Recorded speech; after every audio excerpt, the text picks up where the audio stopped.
Yo, what up? We're doing Daydream session number 8. But first, we're trying a new incense.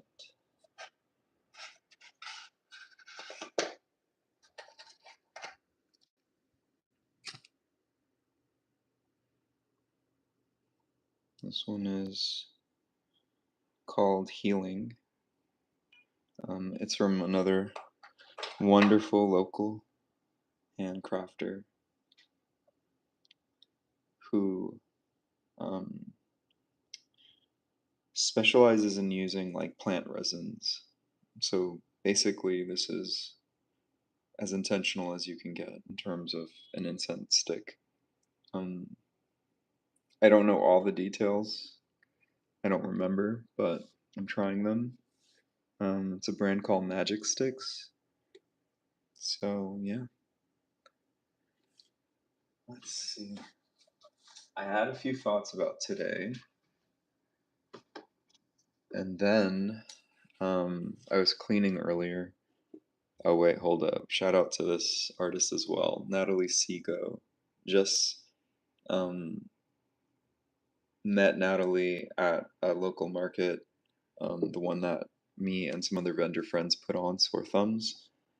And this mug just like really, this art style, everything about it. I'm using it as another water jar, and I've got another one from her as well that has a toki.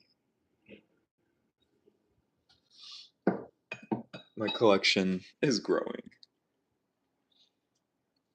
So I have not tried this paper once, and it's got a bunch of like different um, light tones like fawn, pearl, gray.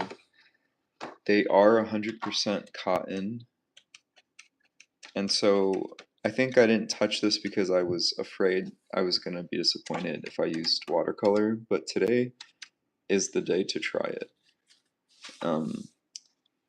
I wasn't sure what I was going to work on today, and then when I was cleaning, I saw a vision of a giant forest god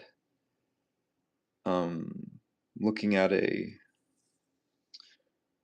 funnily enough, there's fawn, but looking at some sort of stag, elk, I'm not sure, but it was antlered, and they were just kind of looking at each other, and that image was just really strong, and so I decided I'm gonna probably stay focused on that, and then in between drawing, I will shift gears to these two pieces of paper. I was trying granulating pigments as skies. There's a lot of texture. I don't know if I love that for a sky per se, but I'm still, figuring it out. So my goal is to just leave these as they are and then do something in the foreground and see if this is as, granulating and separated as it is right now, or if it sort of moves into the background. So we'll see. I have a feeling I'm not gonna say it. We're just gonna be here and do it. Because I'm like, whatever.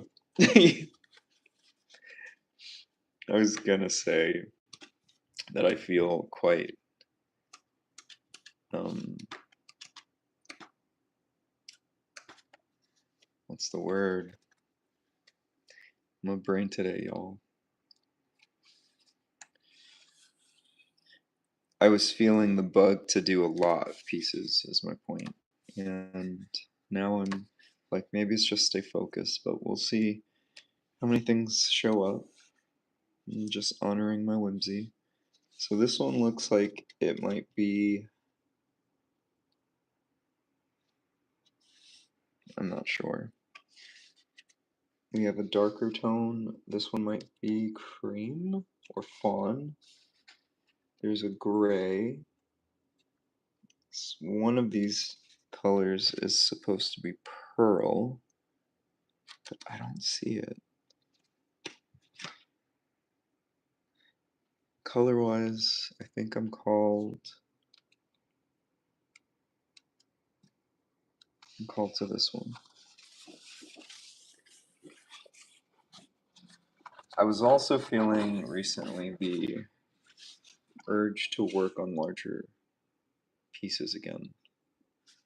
I've been working on tons of smaller art between the doodles and the Pocket 33s. It's been a minute since I just kind of sat with a bigger piece, and so we're gonna go for it.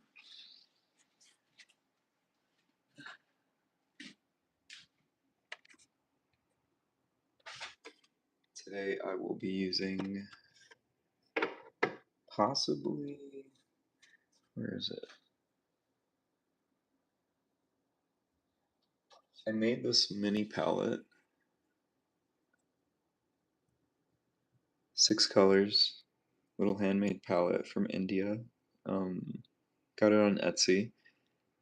I'm just trying out a lot of different portable things. And so this is an older palette, which I love, but the California sun melted some of the paints. And so I kind of have just been avoiding it, like, um, it's just a side project. Today, I feel like maybe is an opportunity to just play with it anyway. So we will see. Um, Forest God.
This is the daydream part of this session is me not looking at a reference, just going for feeling and what does it feel like it looks like, and also just trying to use my third eye, my inner eye, to simply pull it into this space because I could be looking at a reference right now, and there's a part of me that wants to, but there's also a part of me that just wants to create without having to always know what I'm making and that it has to look exactly like a thing. I mean, I'm doing a forest god. Why does my stag elk creature have to be completely normal or real? That's today's, I think, focus ultimately is freeing myself from the constraints of further freeing myself from the constraints of realism. It's still very much coming through.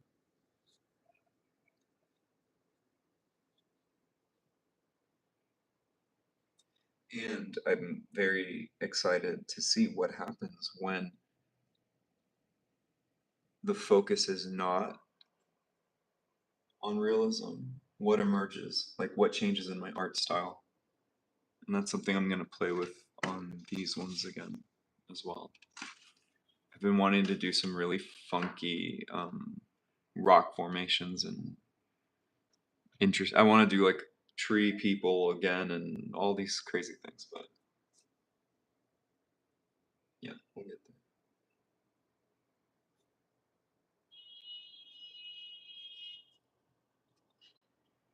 Considering I don't have a reference, this is feeling pretty good.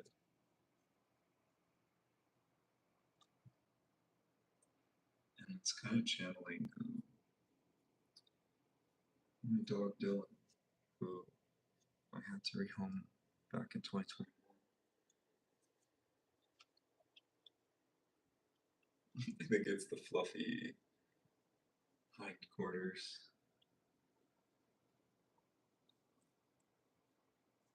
Maybe she's trying to communicate with me.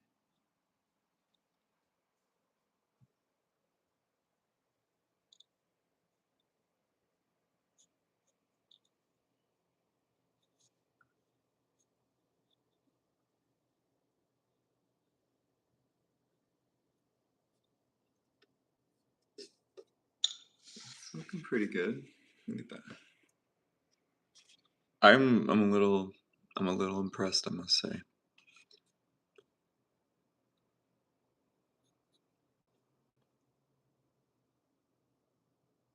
What I kind of love the most about this is that it's giving very feminine energy, but with antlers.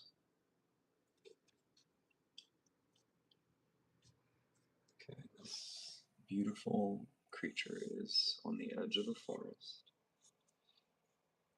Again, this is me trying to, not trying, I'm channeling what I saw earlier today. It was an image that just popped into my head while I was cleaning, and it was like, this one, make this. So here we are.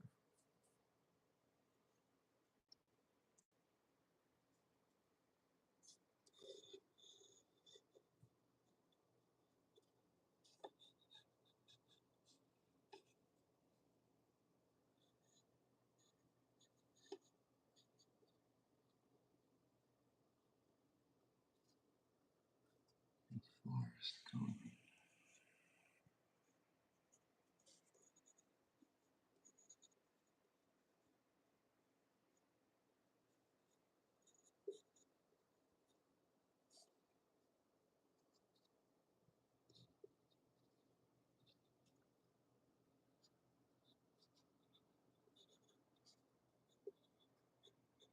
I'm not sure what this is yet, but I just, again, I'm trying to stay faithful to the vision.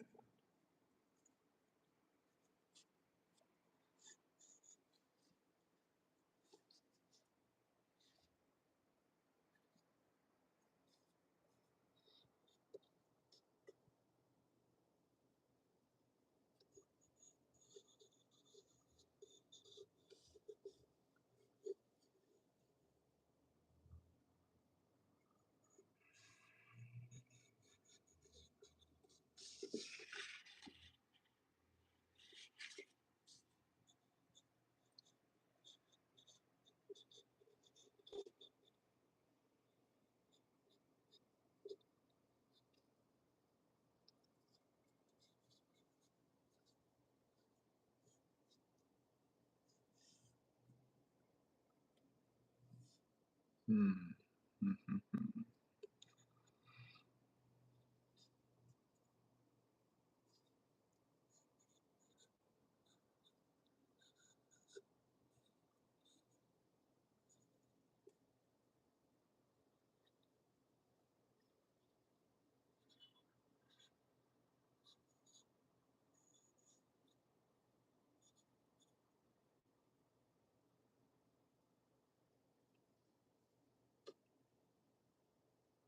Hello, Emmett. Welcome. I've been moving and shaking. This is maybe the first time I'm starting with sketch. Possibly. Didn't I think I did last week as well, which was very unlocking.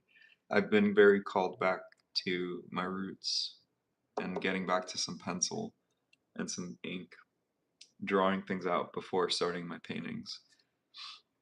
Um, Thanks for being here. Glad you made it. How are you doing? Think it's just us two today, just chilling.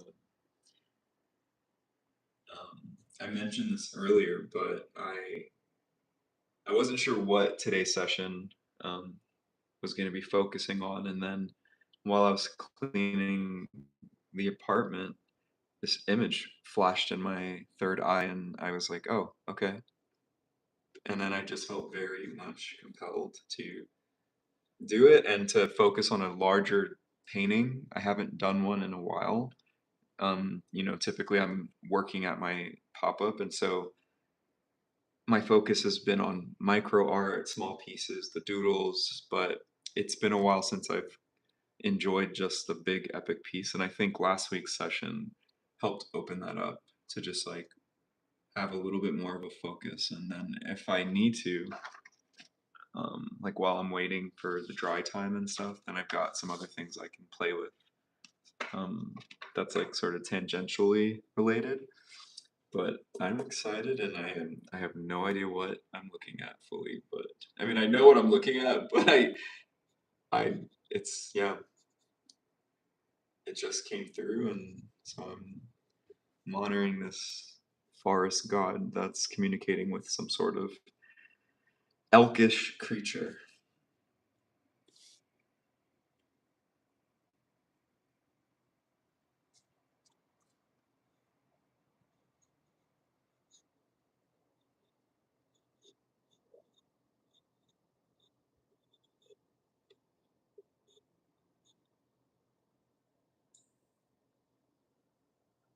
That's good to hear.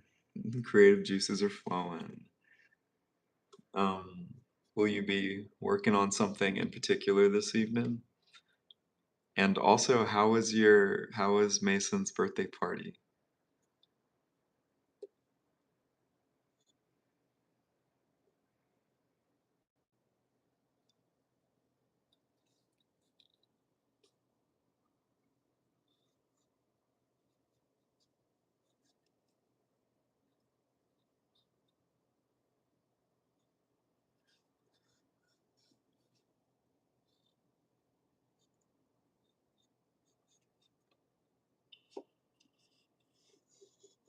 This is kind of giving Pan's Labyrinth. I'm seeing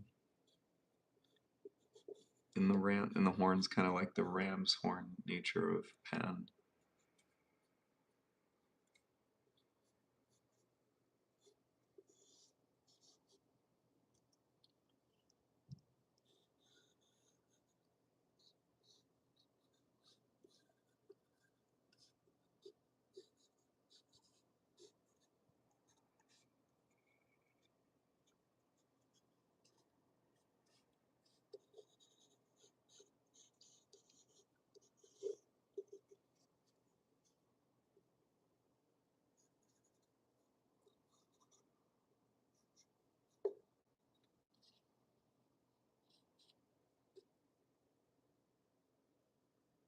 Ooh, exciting.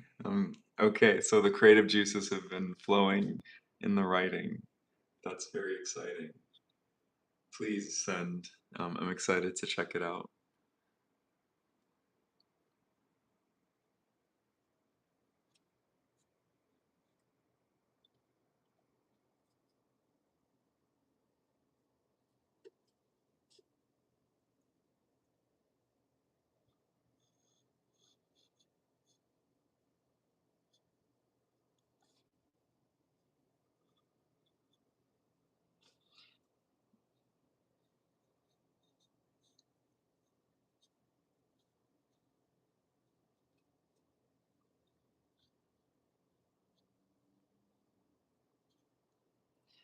Okay, now we have a bunch of little tree spirits just chilling. Again, no clue where this is going. I'm just channeling. It came through earlier and it was like, let's go. This one needs to be out in the world.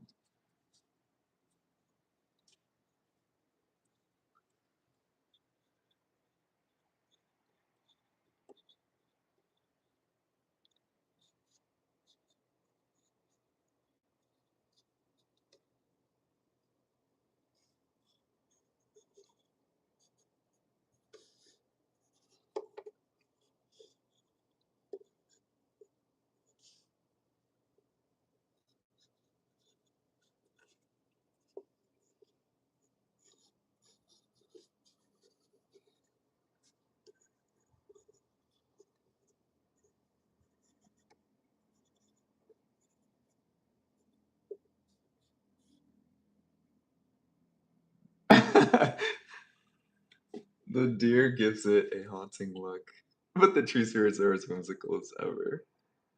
I am excited as well, Emmett. Thank you for witnessing this. That's what I'm most grateful for, is just being in this container with you, and we're just here supporting each other however we can, um, holding space. I too am excited, and yeah, we'll see what's going on.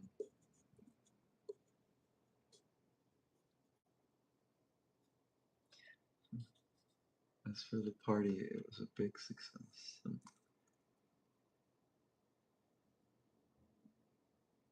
Wow, vow renewal. That's amazing. Truly. Um, Thank you for sharing that, Emmett. Mason is so sweet. It was really awesome getting to um see her again and just go a little deeper and just be in her energy. So sweet, so wonderful and supportive and just a lot of fun. She's very spirited. Um, yeah. Mm.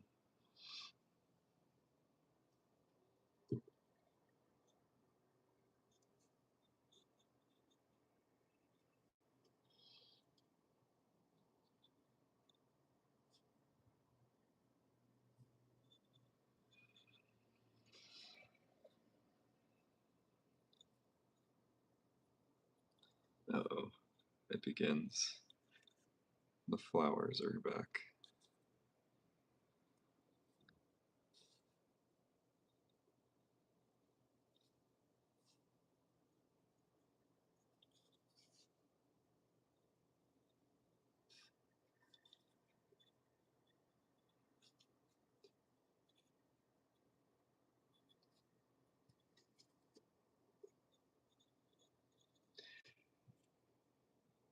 I'm very curious um,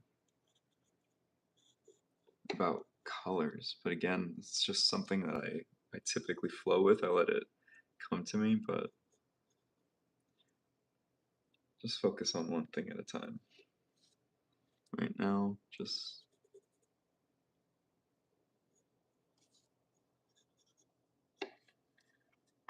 we're just doing this drawing.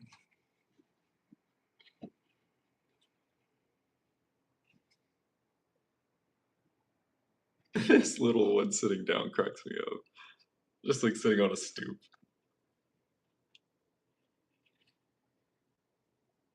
Hmm. Okay.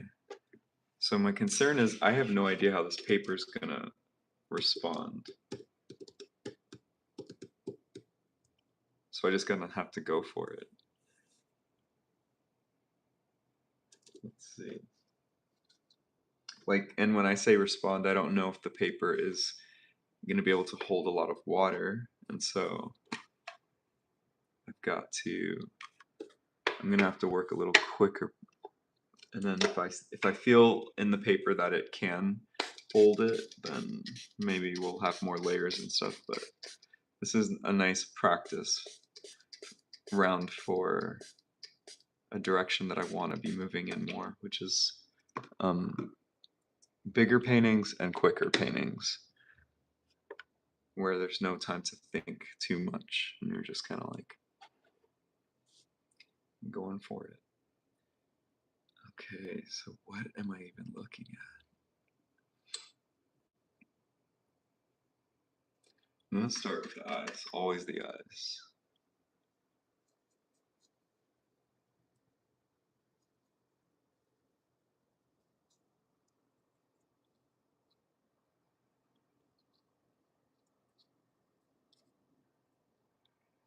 Okay, maybe it's gonna hold up.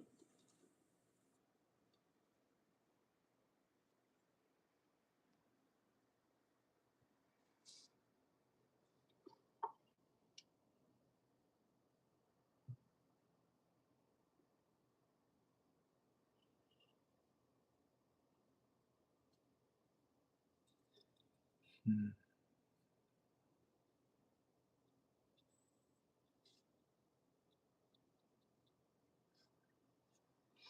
I was gonna give Stag the eye, but let's see. What do Hmm.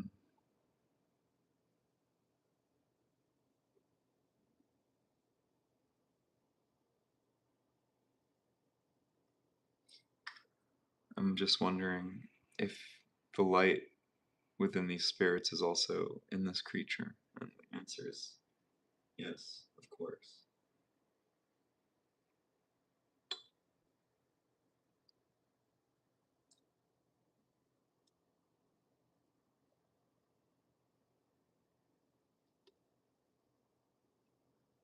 All right, let's see how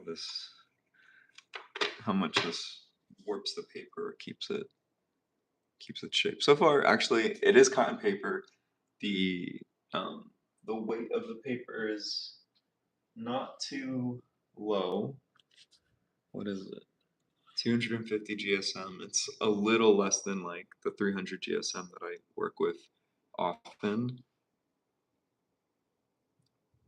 Sometimes you just gotta go for it. This is me trying new paper again. That seems to be the theme, Emmett. Let's see, what did you say?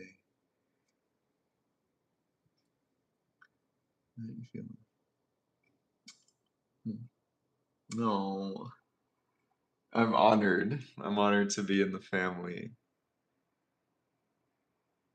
the family space. It has been wonderful holding this container, Emmett. Truly, thank you again. I can't say it enough. Um, yeah, I just appreciate the way that um, I appreciate the way that you see the world as an artist yourself, as a writer, and I appreciate the way that you see me and my art as well. Create quickly before the moment passes into wearing imperfection. Wearing is the worst use of your imagination. I absolutely do love that quote.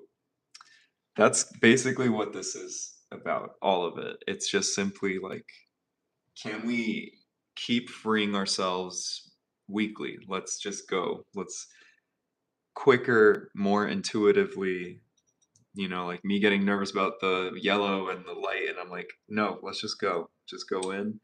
No time to like overthink it.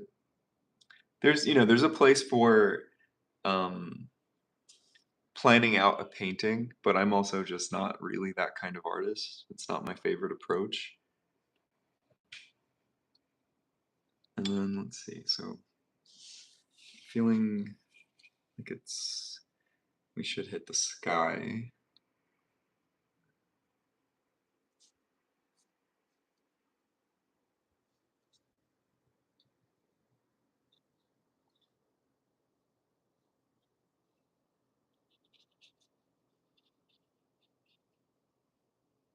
This color's really beautiful.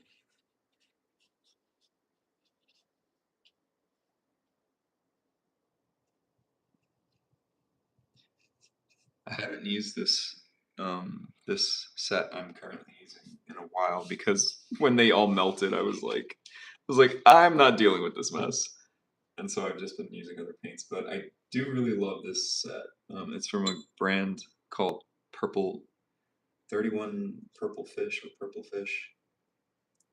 Um, but her focus is granulating colors, and she hand makes them herself, and it's just awesome. I've enjoyed this palette a lot, so it's nice to return to it. Okay, again, we're doing quick, so not concerned about textural brushstroke stuff.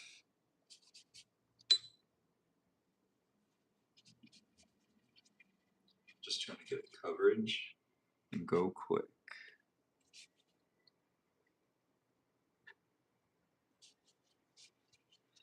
A little orange got it there. I like it, so we're gonna go with it. I'm going for a almost nighttime dusk moment.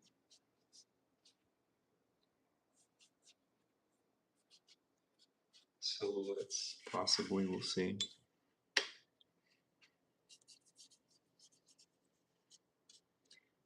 I like this texture because it's giving me clouds without me having to do much. And I'm here for that. Why work harder? Work smarter.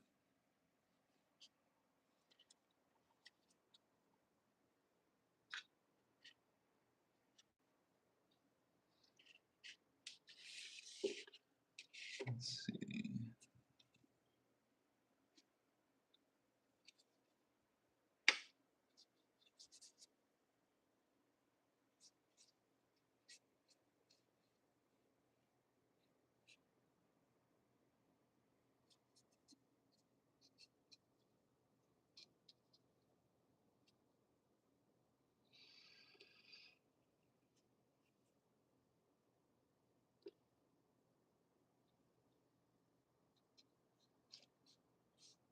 Yeah.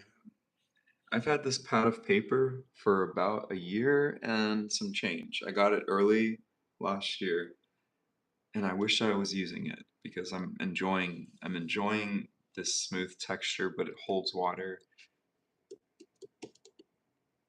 I've just been enjoying in general, like trying new papers and going deeper. So that was a big thing for me last week, Emmett. Just um that whole session. This is where we're at.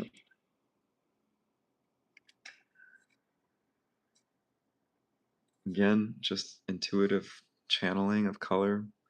These are not typical colors of the sky, but I'm just feeling the color when I see it and going with it.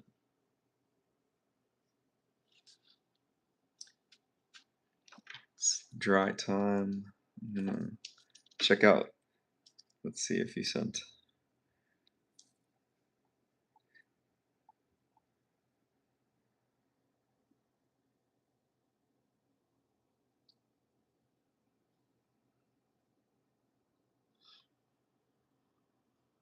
Hmm. Yes, so Emmett, I checked Patreon, but I realize you might send it later. Please send whenever feels right. I'm excited to read the poem and where you were in flow state. Um, and it's something I can check out at the end of the session. Oops, what did I just do?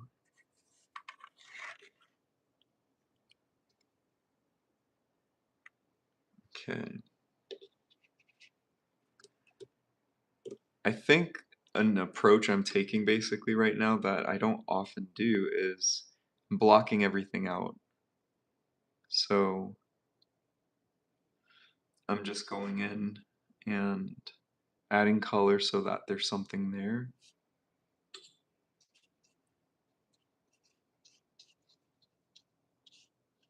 And then I'm gonna just layer little by little.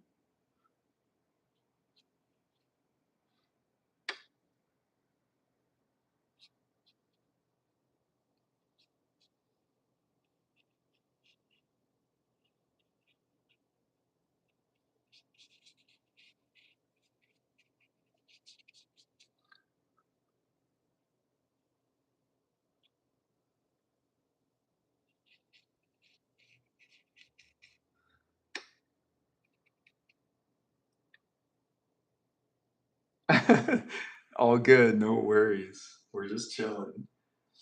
Um, Also, Emmett, I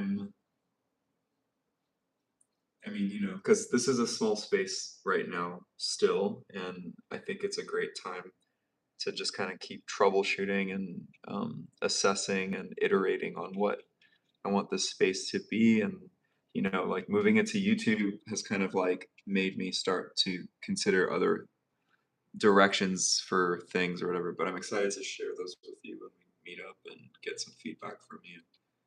Um,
Yes, Emmett, we'll have a whole moment. We'll have a little brainstorm.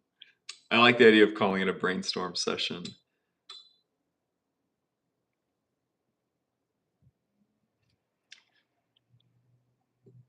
Okay, let's see.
Ooh, that's cool.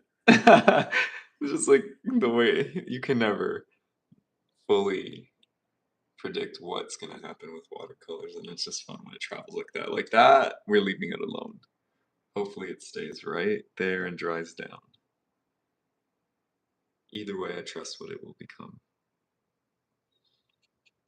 This is sort of Forest God Bosom, so we're gonna give it a little extra color.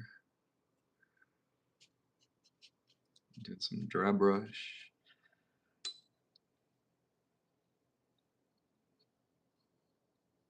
Yeah, clearly I needed to make this because it's just I feel the flow state in real time.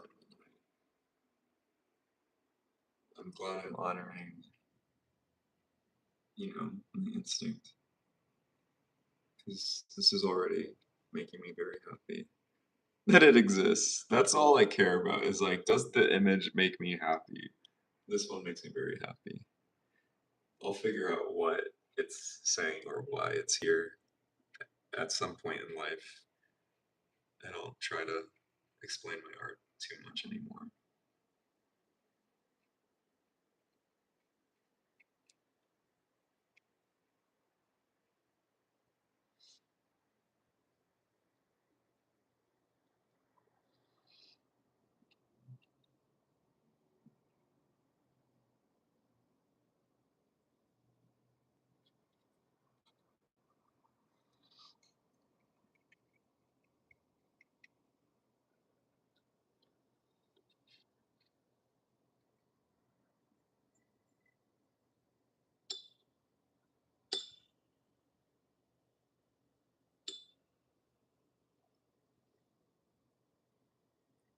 These eyes are a little too much.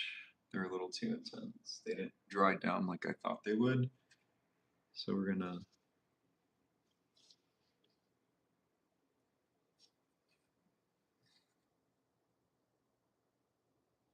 spread the love.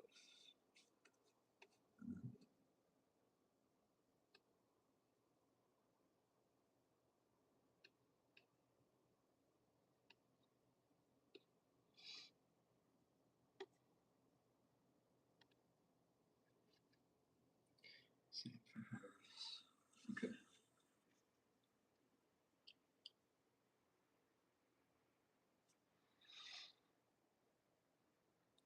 Okay, so far I'm just using this granulating set.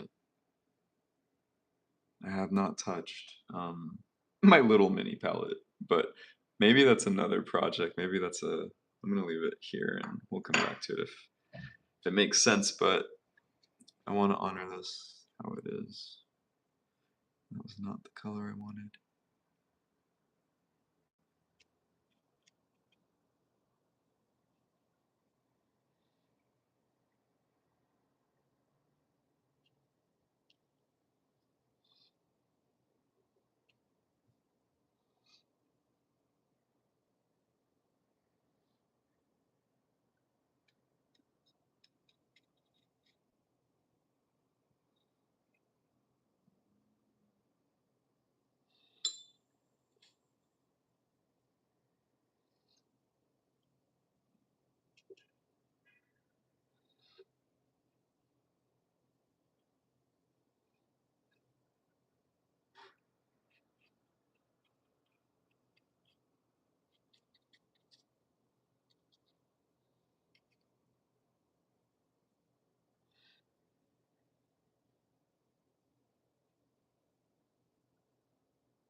Hmm. I'm gonna cut it off right there.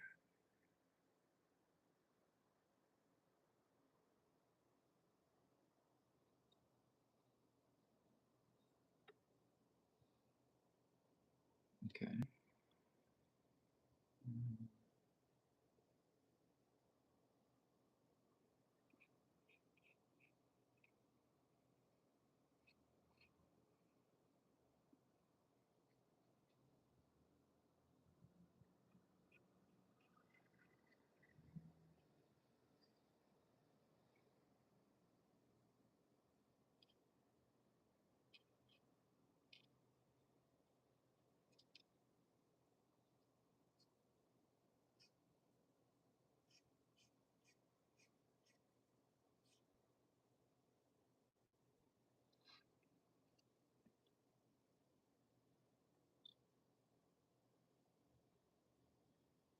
okay.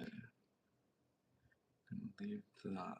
We're gonna work on this little zone. I'm gonna flip this.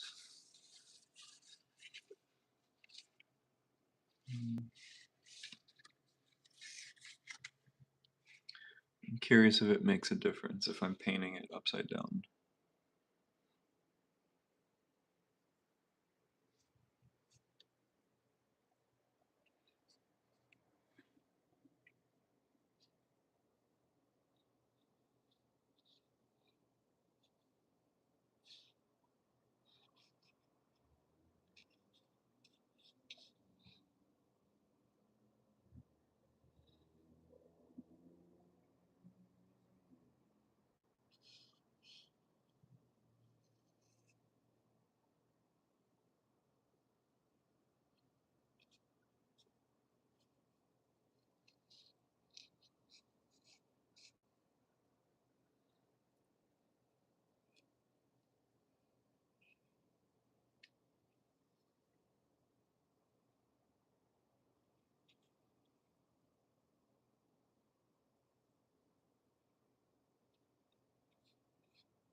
we're going to toss a lot of water in to make it granulate and have tons of texture.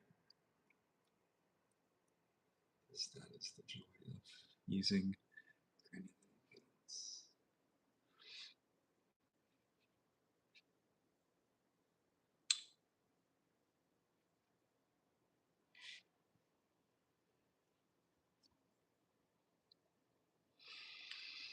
I think it's time to let this dry for a little bit and switch gears. I actually really like this paper. I like how it feels, and I like the weight of it.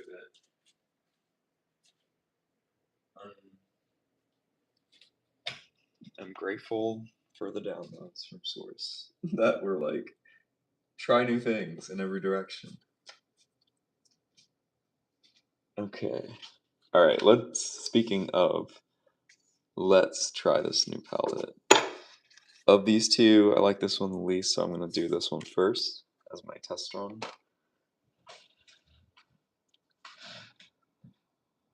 I don't even remember what colors I put in this little palette.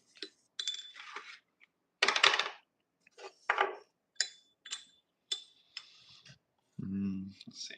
This one seems like it's definitely black.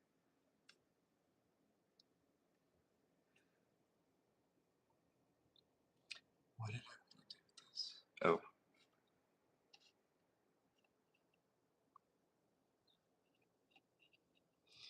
Okay. I think this was maybe granite stone black because it's pretty light. And then what was this one? Ooh, this was. Oh, this was sepia, I think.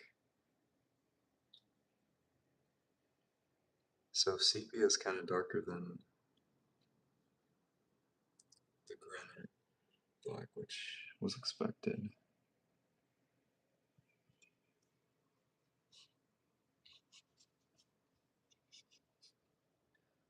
Let's see.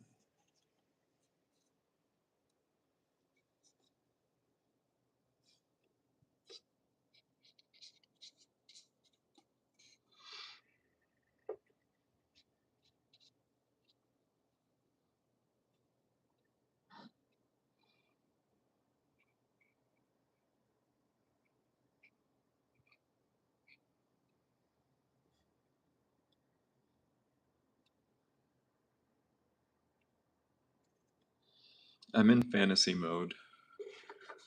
Fantastical worlds.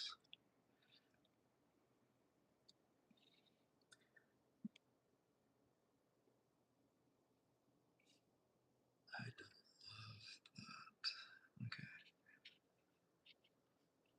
I'll do that.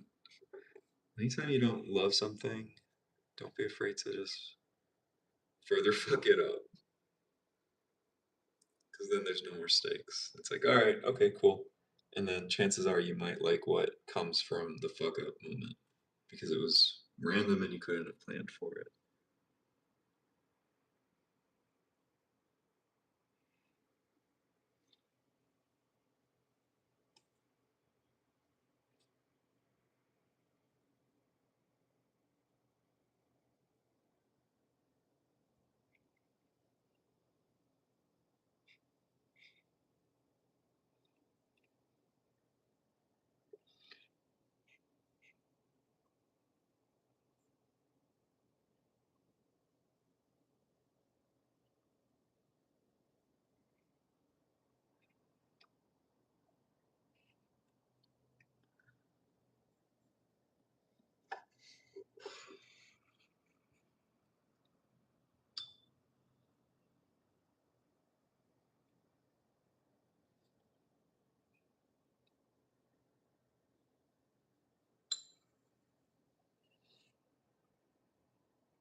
Oh, I think this was hematite genuine. I'm not sure.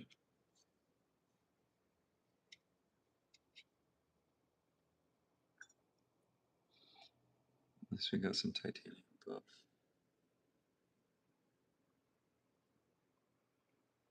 Ooh, cool.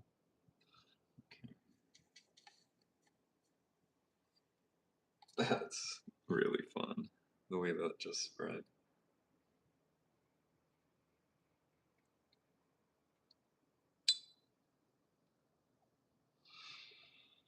Mm-mm-mm.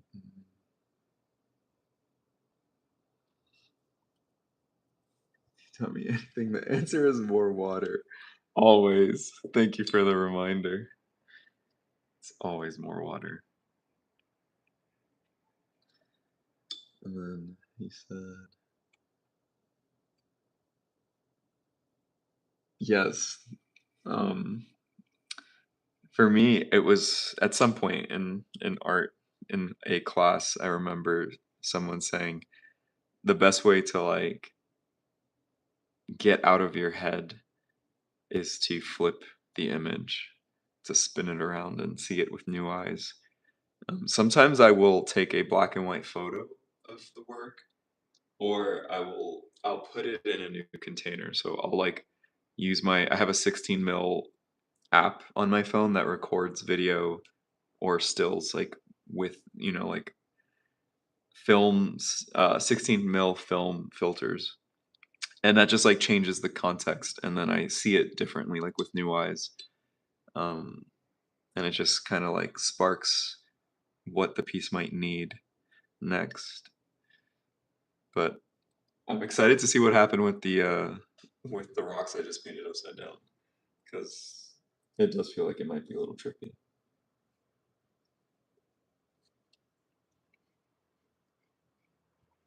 This is just whatever. I have no idea what's going on.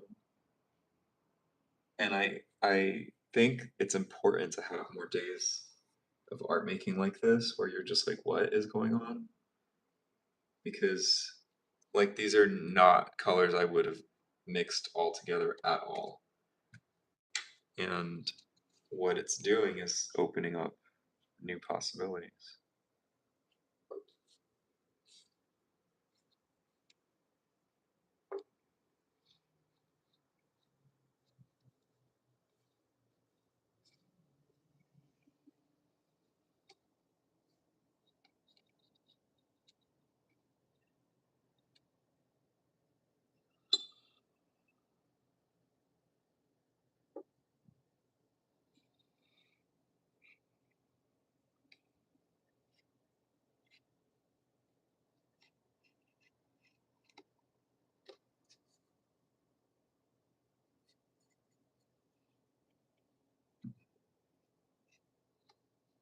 These are cool colors.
Okay.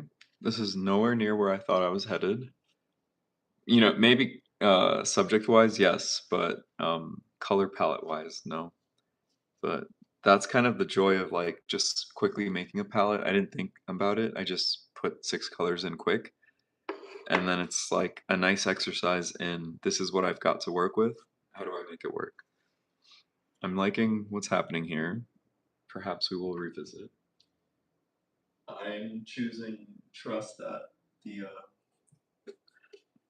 the forest god painting still needs time to dry, so we're gonna do something with this one. Ooh, I'm feeling the kaiju god of the forest again in this one, but let's try a different brush.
Ooh, that's cool. The way the yellow got picked up by the hematite.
Antlers seems to be the theme as well. Antler creatures.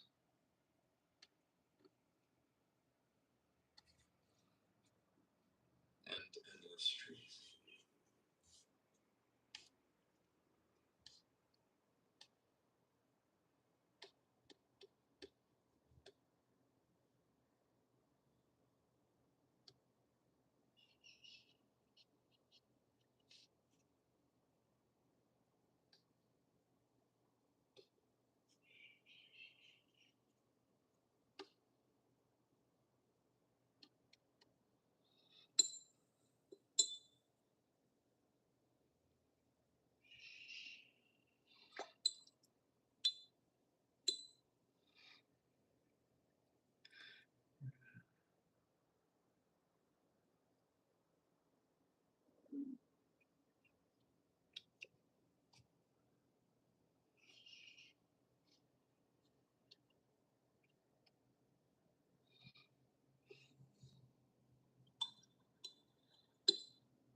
Titanium buff has been an interesting color to learn. It's the color I'm using here. This sort of, it's like off-white. It's not ivory. It's not creamy, but it's just kind of an interesting, it's a warmer tone gray, white, cream color. But it's what I find most fascinating is how it blends with other colors and creates new combinations. And it's been a cool color to learn how to use as an alternative to just plain old white. There's a few different white pigments that you can find in watercolor, but there's something about this one that is just, it's a great alternative for, classic white.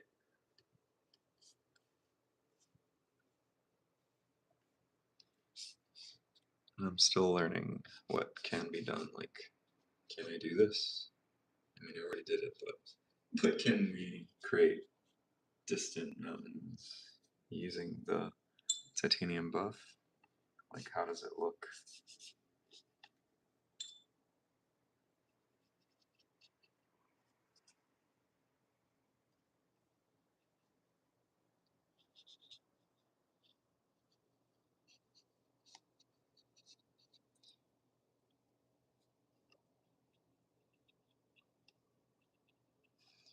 I'm creating some depth of field right now.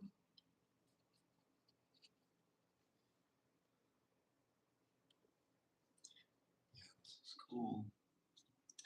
I'm feeling pretty free right now. I like it. I like how it feels.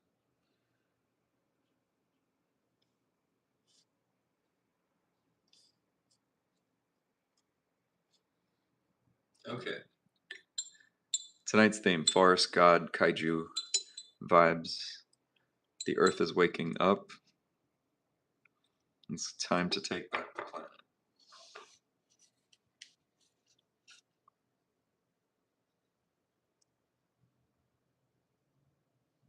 I feel like I'm basically doing storyboards for the same world right now. This feels like a far shot of the forest god approaching wherever the stag is. The female stag, as it were.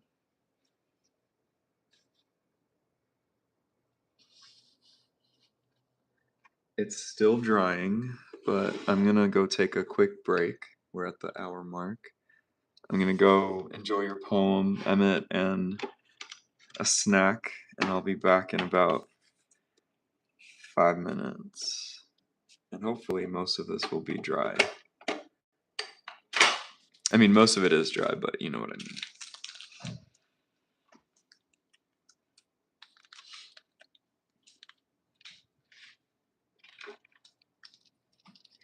Alright, so this is where we're at. An unexpected painting this evening, but I love it so far. Excited to see where we take it.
All right, I am back.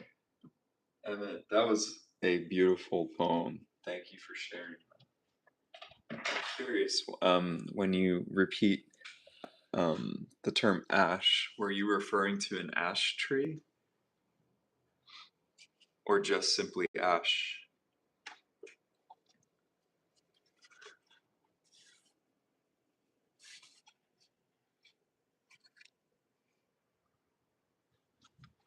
This is super cool.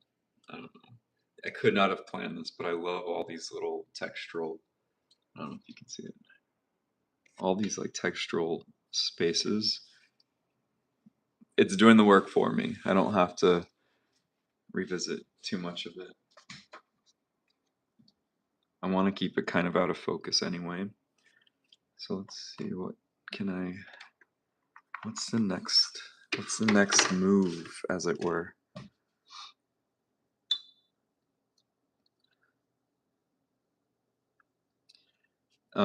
Emmett, I appreciate your writing because there's a lot of feeling in it. Even though, like um or not even though, what am I saying? There's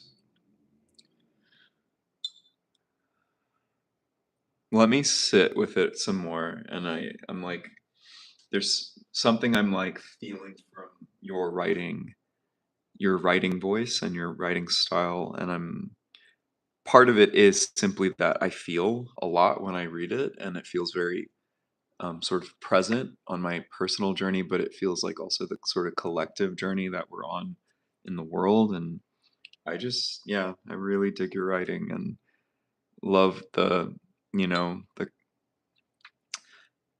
tandem inner child healing that has been occurring on our separate journeys, and then how we met and how we are now holding this space.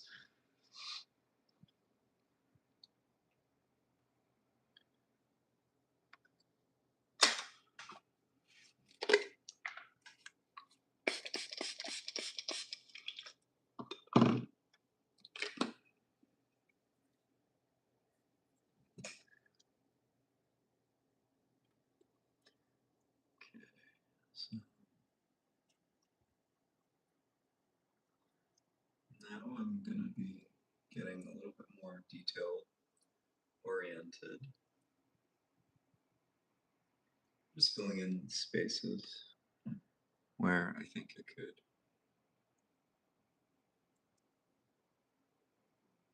benefit the image.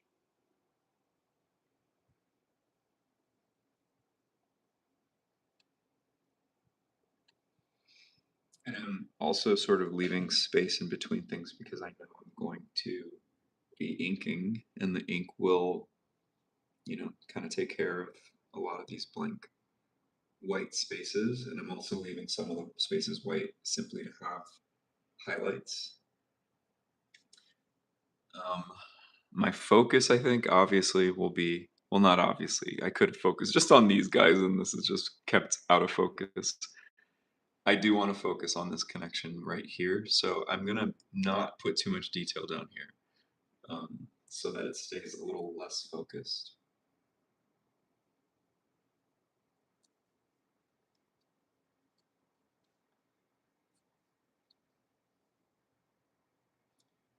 I'm just gonna do some very light glazing. That wasn't very light.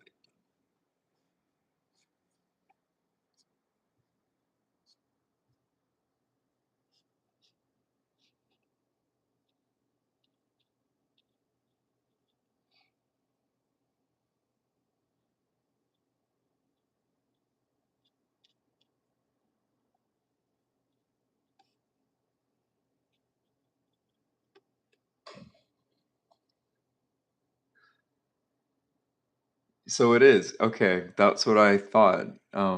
You're saying, what did you say? It's a play on words, considering the ash tree from its beginning as a spinning helicopter seed, huh, to its end in flames, cleansed and karmically free. Yeah, see, you're talking directly to the thing, so I am sensing that energy, and um, It's funny because an ash tree came up today, so that's just a, a synchronicity event for us. Um, I'm gonna look into the ash tree more because it's yeah, I don't think I've really heard of an ash tree until literally today. So everything feels a little, kind of linked up right now.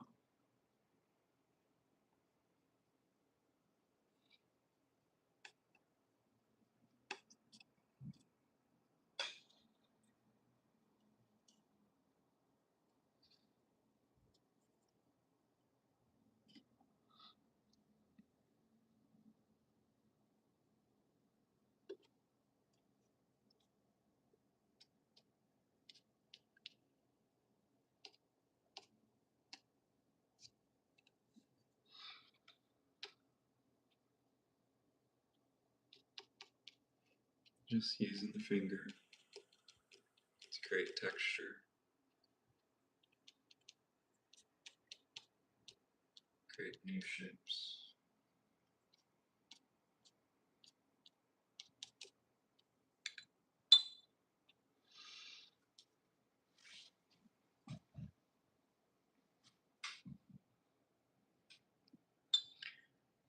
Hmm.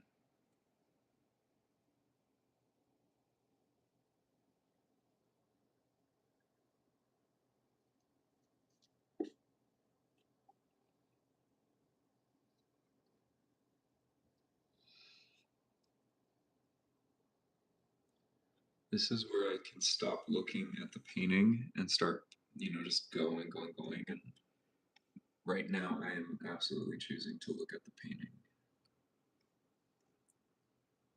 I don't know if that makes sense, but instead of just like kind of like entering autopilot of like, okay, so I need more of this color, I'm looking very strategically and placing my values again in a way that's really looking at the image and then honoring what's already there.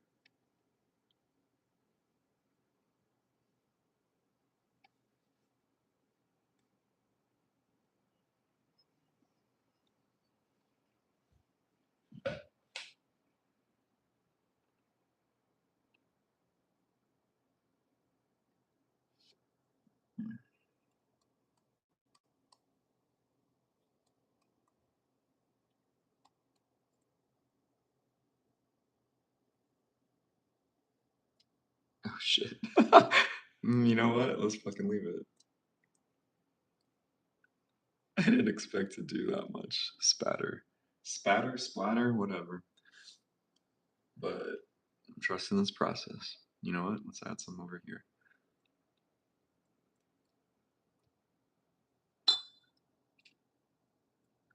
It can't hurt, and honestly, I'm gonna need a lot of texture if I want to achieve what I see, what I saw today.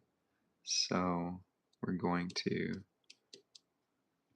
we're gonna add spatter in different tones and colors.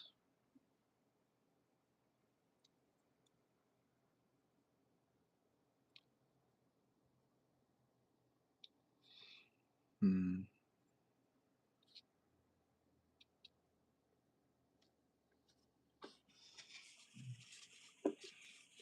I want a darker tone there. Oops. I dropped something.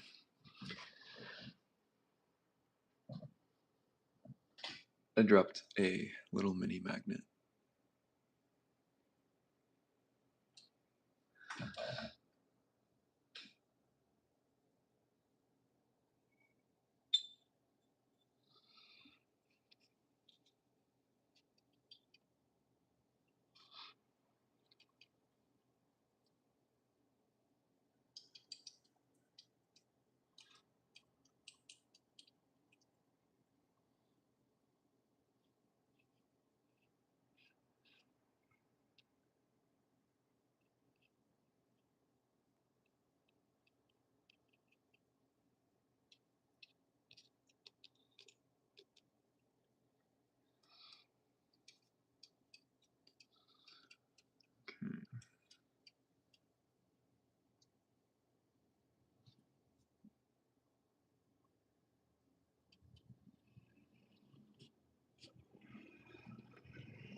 This is this can be overwhelming. Like this is a lot of ground to possibly cover, but I'm choosing the more impressionistic route. So I could keep going like, pretty intense, but I'm gonna keep it a little more chill. No need to make this, crazy.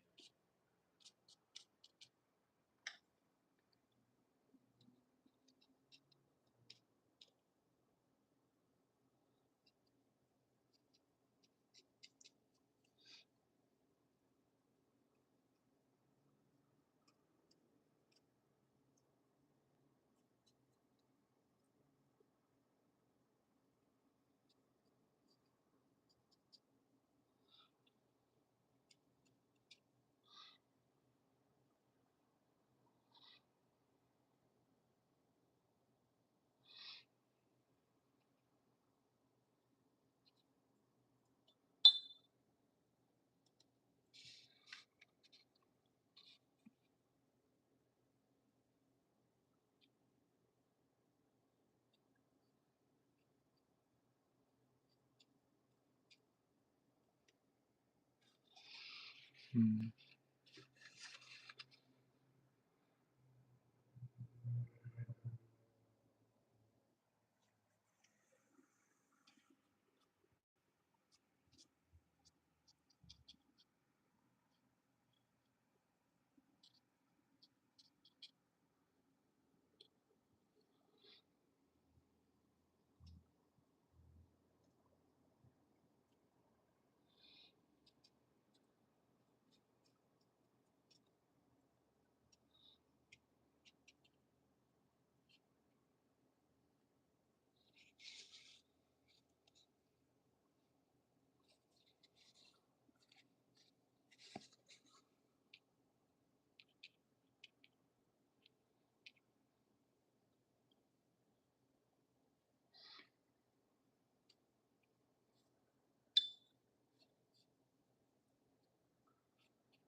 Okay, so got it's a little difficult right now to place what I'm looking at, so I'm trying to find more definition and shapes for this. It's like a fine balance of um, color blocks and detail. And so I'm trying to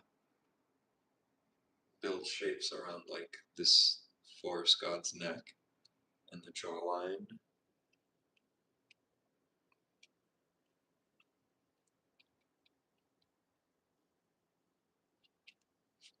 We're gonna try the trick again. I'm gonna use the tip of my brush to kind of start creating many, many leaves.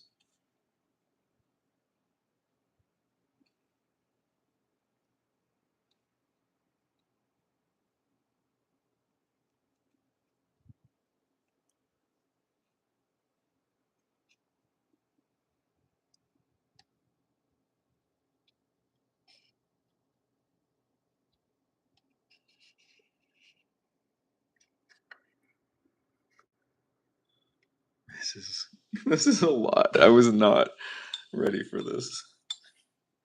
But I am in the driver's seat. I feel like I'm in a Star Wars film and I'm having to fly a vehicle and escape some crazy danger, but I have no idea how to even turn it on. I'm choosing trust here.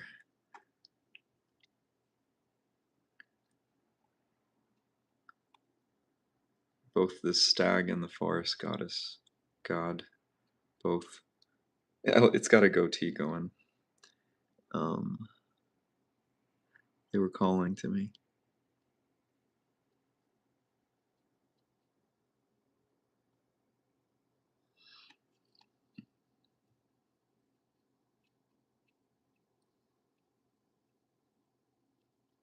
And Emmett, just a heads up, please feel free to stay as long as you would like.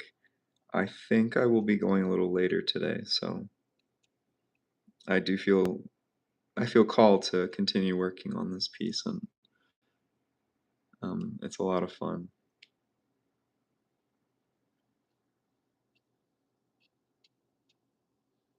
I might stay anywhere from like 30 to an hour longer than our normal session.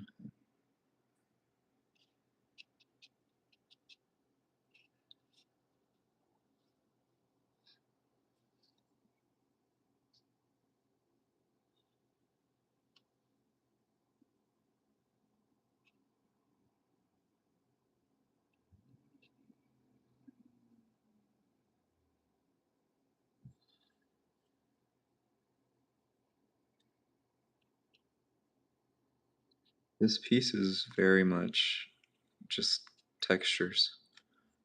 I'm here for it.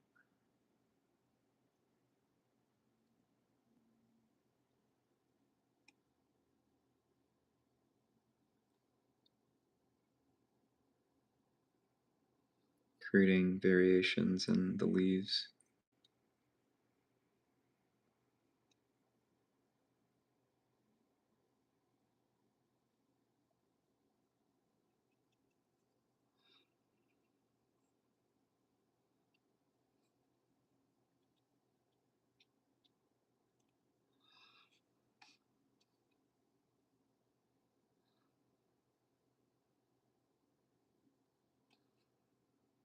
It's very much like going on a hike. You just keep taking steps. You just keep making marks. And before you know it, you're at the top of a mountain. See, that's exactly what the fuck I'm on. This literally feels like Bearded Lady of the Forest energy. And also, I don't know if you were here in the beginning when I first was drawing the stag. I was acknowledging there's a feminine energy to this stag that is, not how we perceive stags in nature usually. So it just feels like this is a very gender fluid expression of sacred masculine, divine feminine energies.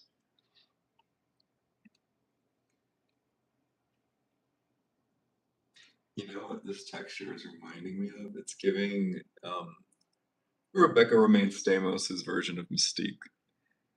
It's giving the skin, and I'm here for it. My references run deep, y'all.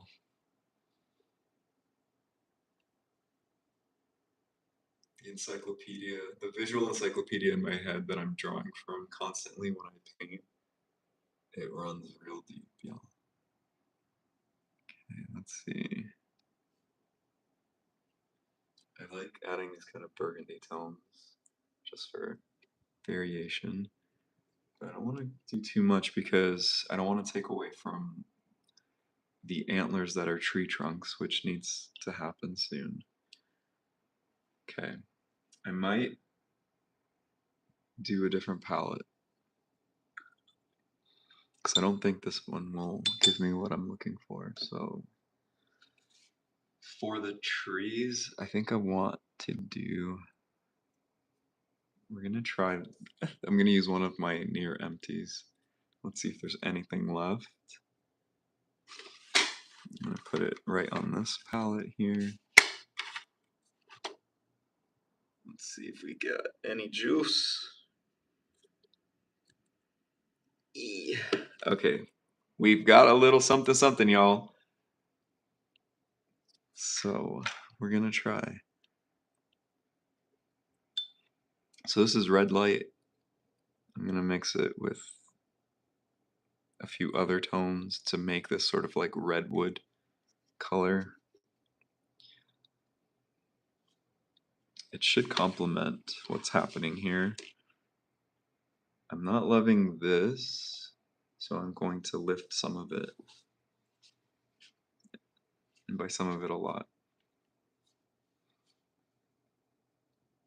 And then we're doing some tree trunk roots.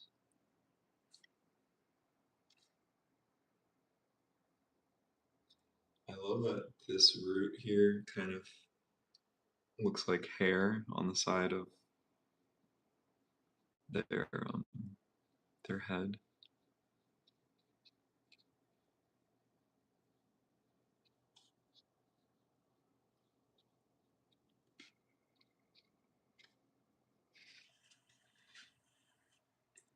Right now I'm blocking in the color.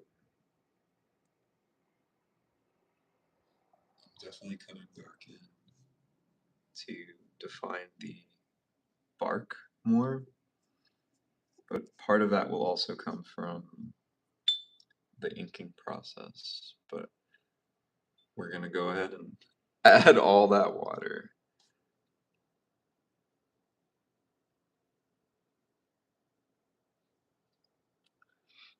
So this is a little bit, so I'm gonna spread the love to that side.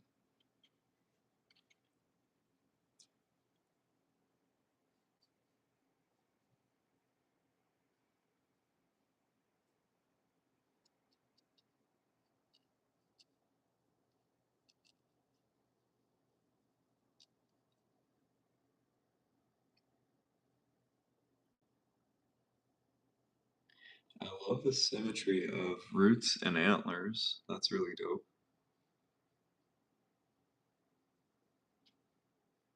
An unexpected part of going down this exploration.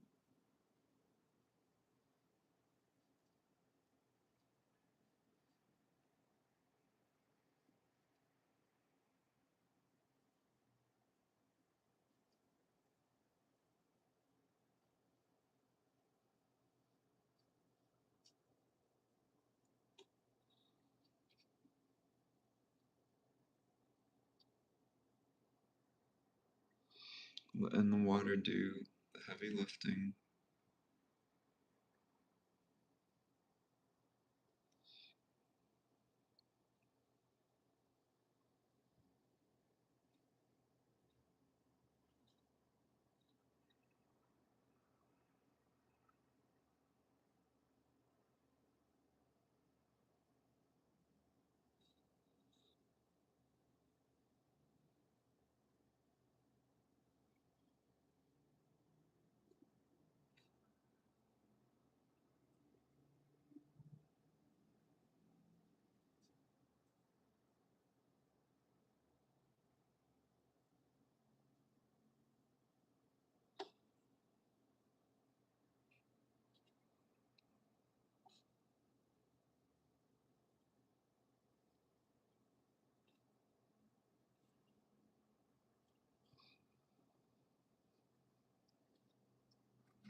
And that was the right move. Using this red light, this color is called red light, or is it red light or light red? Light red. Is just allowing for all the green to pop.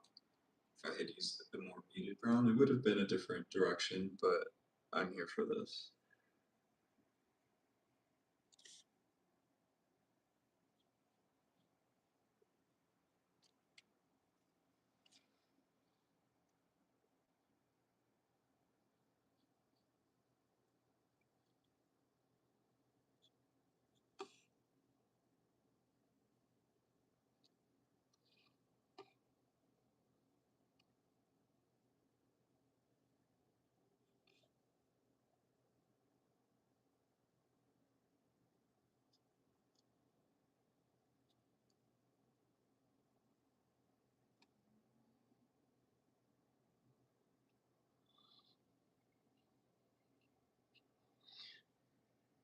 Will you be adding depth to the yellow eyes? Oh, yes, absolutely. We're gonna keep building this up.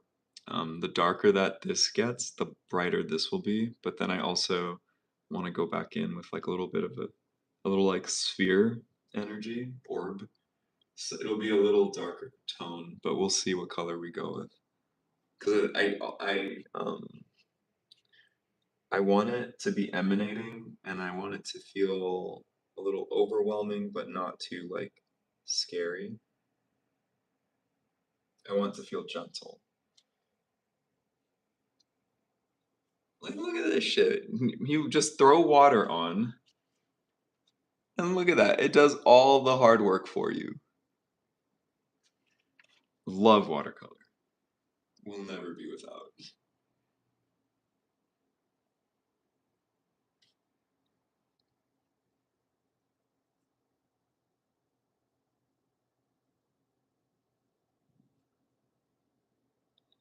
Okay, this is looking good.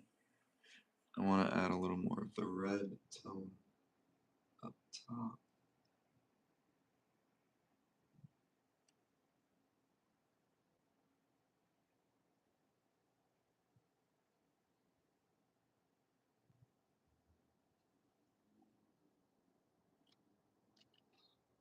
Okay. I'm unsure yet about. I think I want this stag to be like lilac, this tone right here. But I'm gonna probably deal with them at the very end with these little tree spirits and stuff. I want to see how much headway I can make with the giant forest god.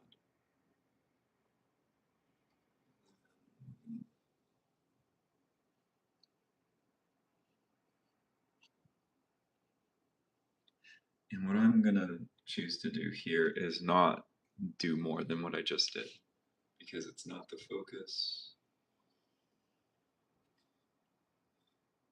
So if I don't want it to be too in focus, then I gotta leave it kind of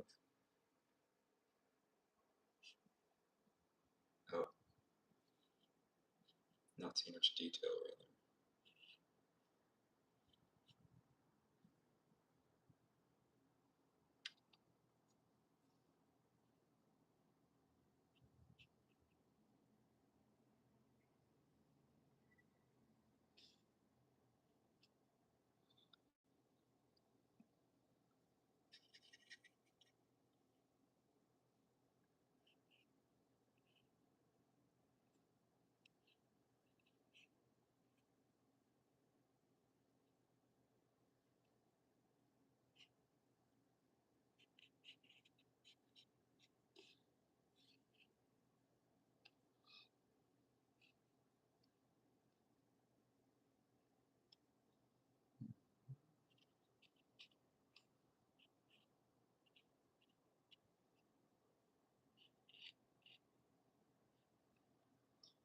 Okay.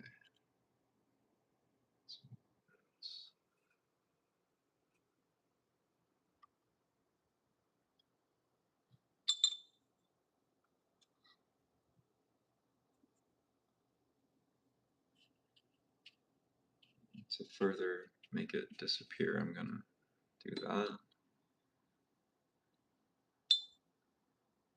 And I'm gonna pull it back up.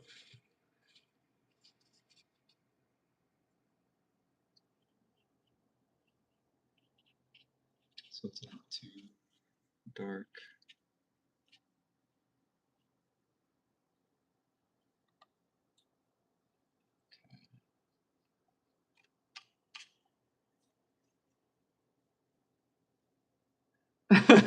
More water.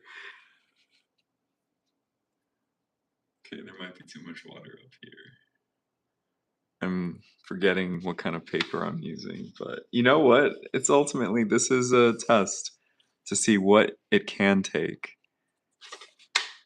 I'm sure the image will be beautiful no matter what. Okay, let's get darker around these eyes to see what's happening.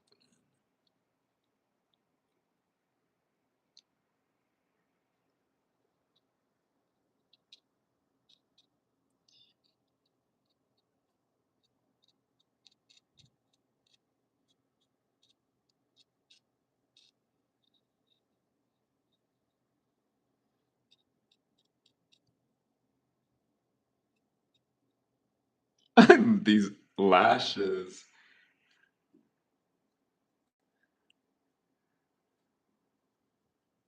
She said, if I'm gonna have to fucking come into Earthrealm, you best believe I'm gonna put these lashes on.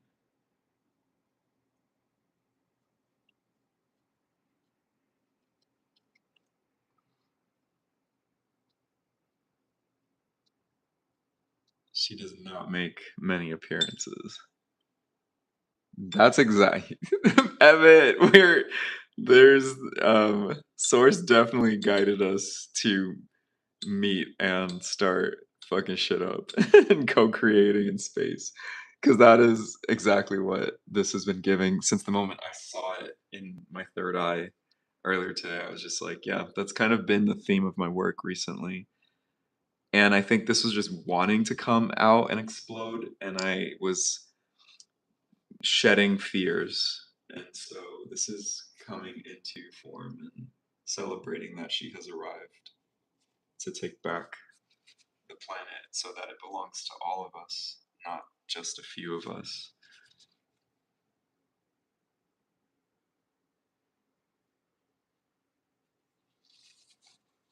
Okay.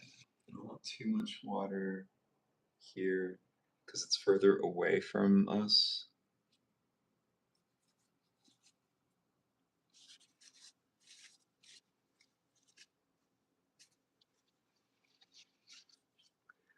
I feel called to this Aurora color. Basically, we're giving her a makeover. She's getting some eyelashes, she's getting some eyeshadow. This is her coming out party. This is the feminine divines coming out. Or return. This is cool. I'm digging the adding some of this blue tone into the image.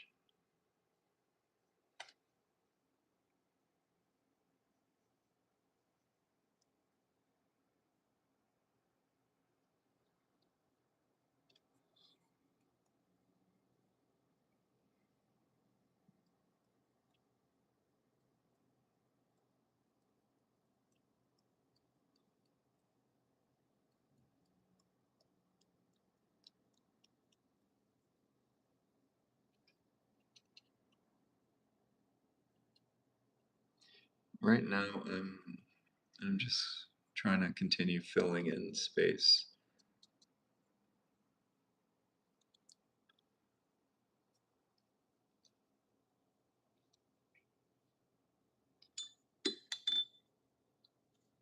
The question is, do I dare use the buff titanium somewhere?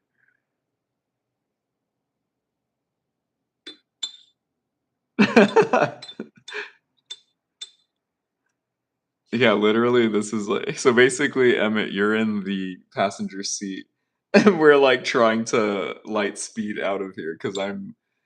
This is like I'm not sure what's going on. It's just this one's coming straight through as a channel, and I'm just all right, cool, let's go. My hand just keeps getting guided to certain directions, and I'm not questioning it at all. It feels good because it's like actually I'm not in. I'm technically not really in the driver's seat. I'm just kind of letting. Actually, we're both in the passenger seat. That's what I'm realizing.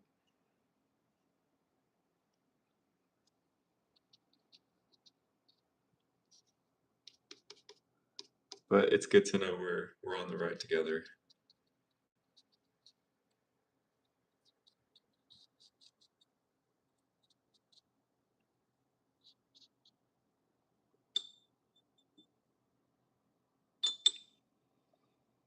We need some pink down here.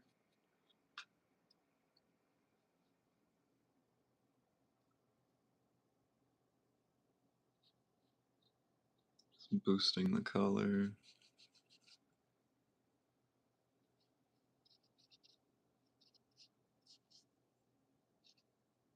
Cool. Okay, what else can we do here? No. Leave it alone.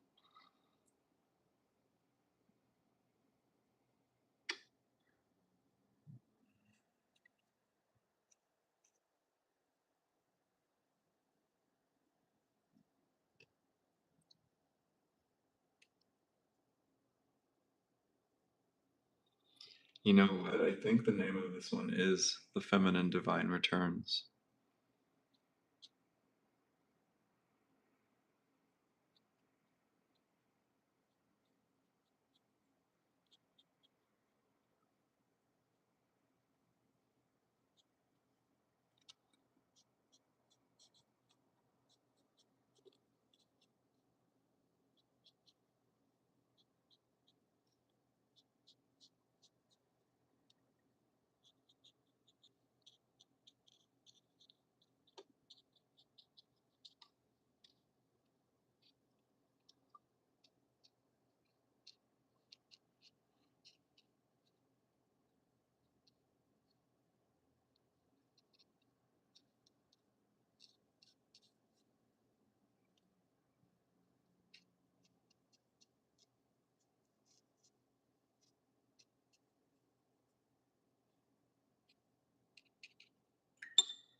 That's cool. This little blue mark glowing. There's a few of them. That's from this, I believe. I really dig that. I might sprinkle a few more moments like that. So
that's cool. I like, okay, very gently. I'm gonna test it down here. Okay. I like having some ephemera that connects subjects in the painting, but it's a very fine line between like doing a little sprinkle and then getting it off in the balance and shit like that. So you want, I mean, everyone do whatever the hell you want, but I'm very particular about my ephemera.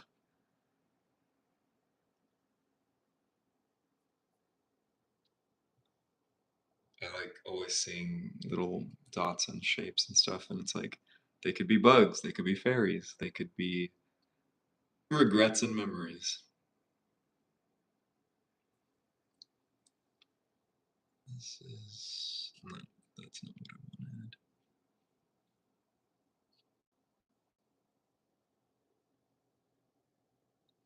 I've lost the ear. Oh,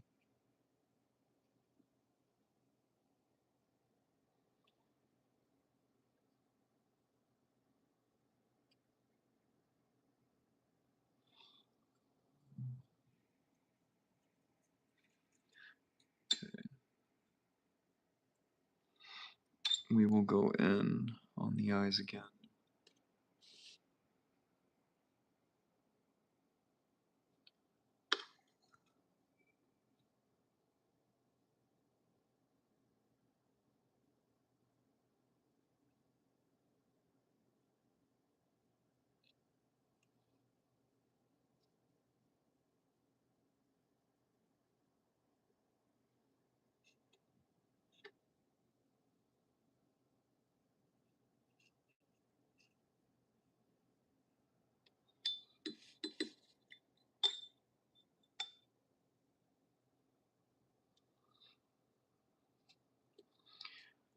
think we're gonna have to go darker down here, but I'm trying to figure out what color. What would that be? I'm gonna try some of this Aurora pink. Mm, yeah, I fucks with this.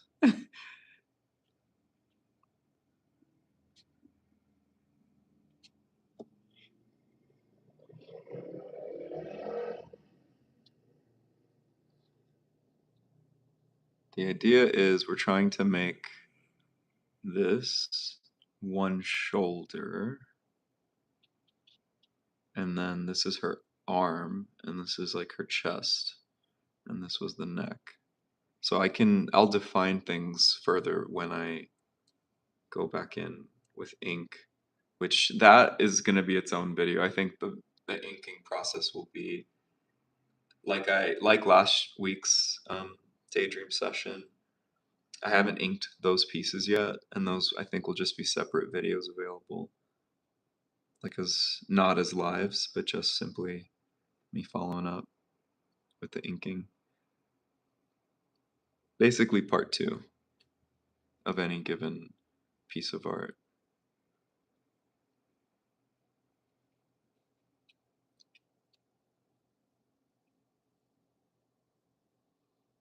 I like this choice.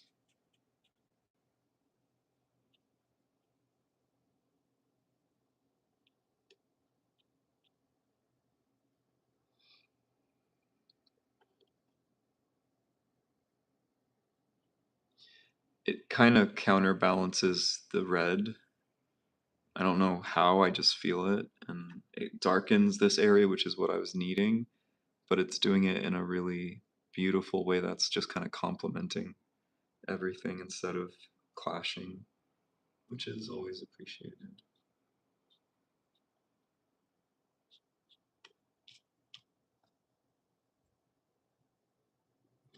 Okay.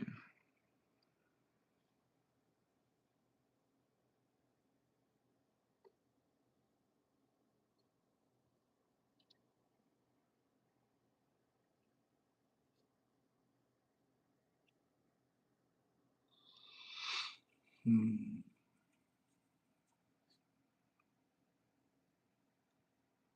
Aurora Pink has quickly become one of my favorite colors, the one I'm currently using.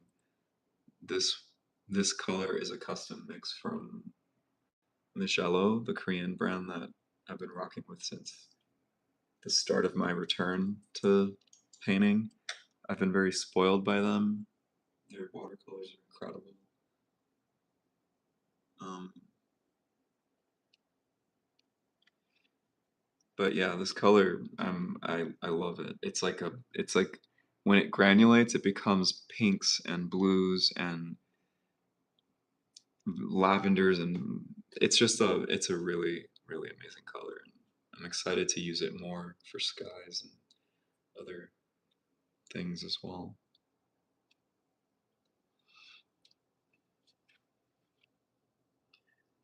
I'm gonna take. We're at the hour mark again. I'm going to, since I will be here for an extra hour, I will take a second to get us a little closer. So kind of see what's been going on.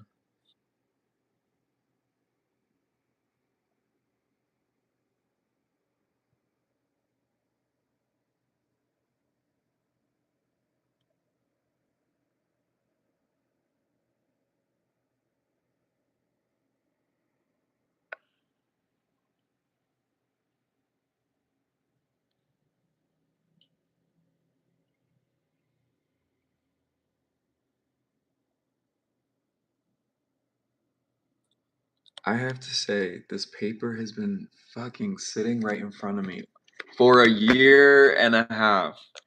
And this feels like the paper I've been looking for a year and a half. And I didn't touch it because I was afraid it wasn't going to hold the water. And it's not only holding the water, there's some texture, there's some tooth, but it's still quite clean. So the image is going to be very bright, especially when I ink it. And it's allowing for really beautiful granulation. And I'm just like, what? And it's holding a lot of water. more water than I thought it could. I I'm excited to do more paintings with this paper, and I might be grabbing more of this paper so I can keep playing with it. Legion, y'all did this one right.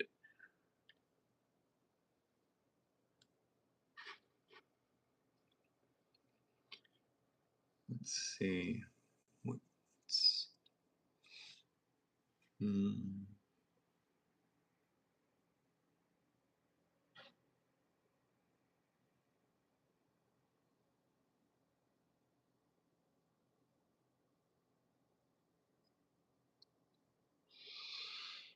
Hmm. I do feel called to try a combination between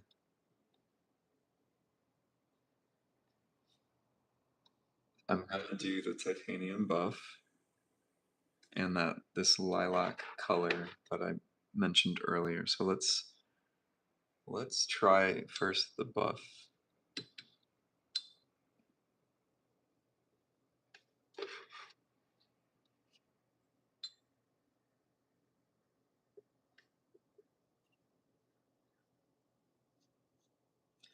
See, this is what I love about this color. It's white, but it's not. Like it's off. And it's a warm tone, so I may not even have to do much else with this. Literally, I might just leave this alone and let the pencil kind of show through.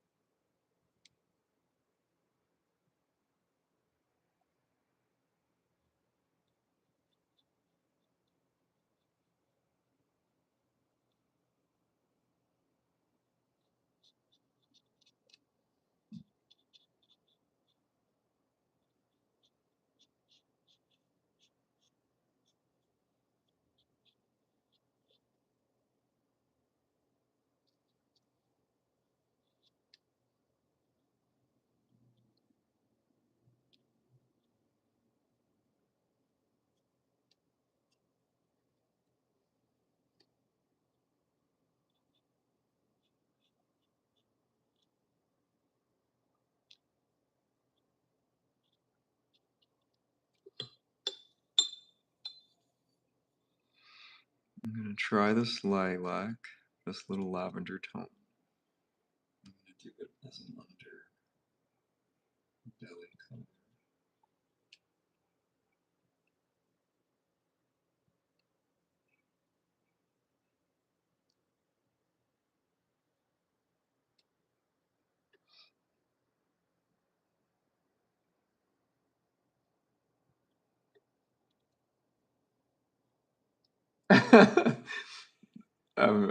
Emmett, we're here. We're making it. You're witnessing a little bit of a birthing moment. I feel like I'm in the main pocket at the moment. We're gonna be doing more paintings like this. This is basically the direction that I'm going in with the film still project. So it'll be this, but we'll have a reference. But I'm loving this. It's been too long. Like I've been needing to do epic paintings again, and it hasn't happened because I've just been very focused on you know running my pop up and stuff. I think this is appropriate for that to be purple.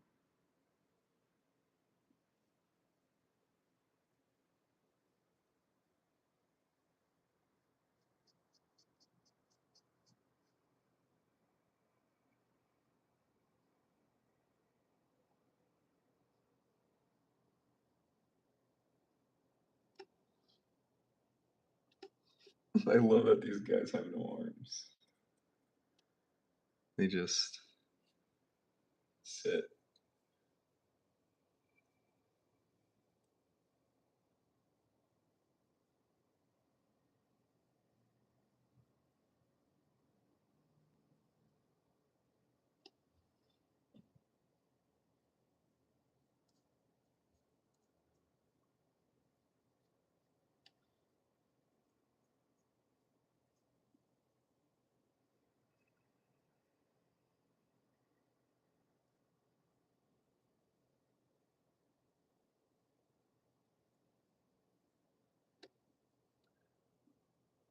Okay.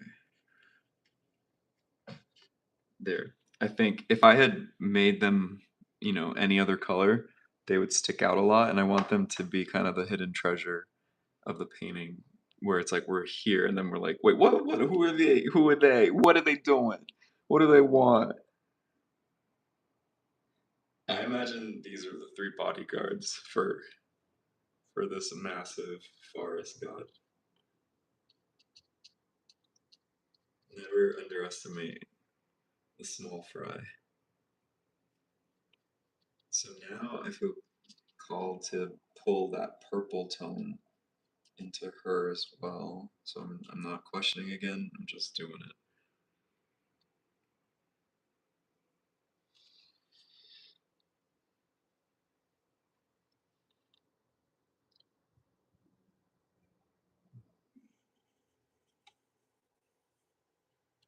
Lifting a little bit so that there's some definition in the eye.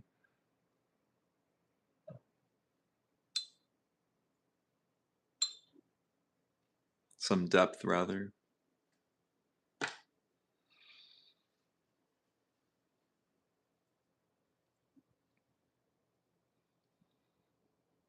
I am going to give the stag a different color for its antlers. You know what? It kind of looks the same, but whatever. I'm going to keep them lighter.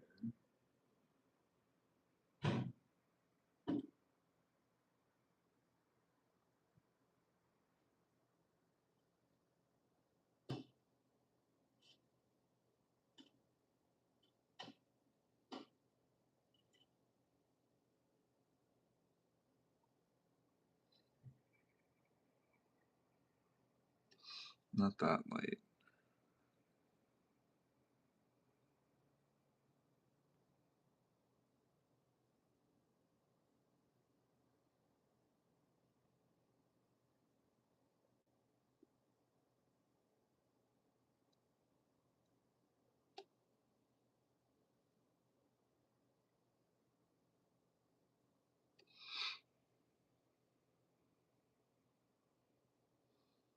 Okay. Honestly, I think we're getting close.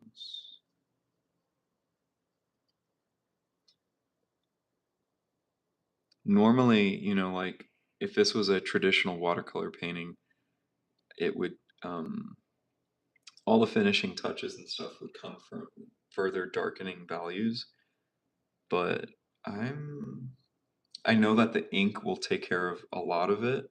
So right now I'm just trying to find what are my final spots to kind of give a value.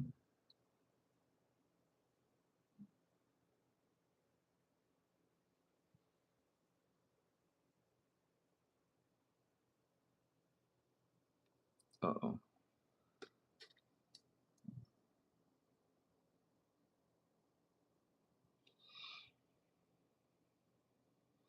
I don't want the antlers to be too thick.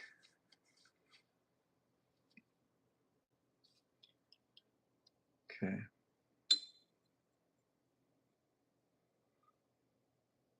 I'm curious, Emmett, when you say lit up, what is the lighting up? What is waking up in you? Are you seeing visuals? Are you feeling some, some writing coming on, or is it just the fan, the geek in you is coming through? Because the geek in me is definitely coming through. I am excited to do these little flowers. The question is, no question. We're just going. So I'm gonna use coral.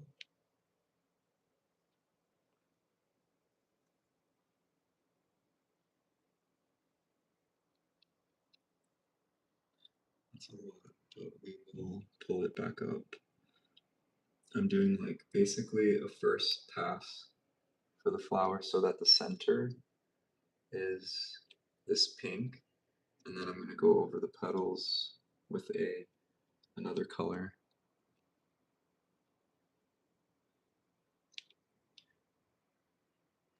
when it dries.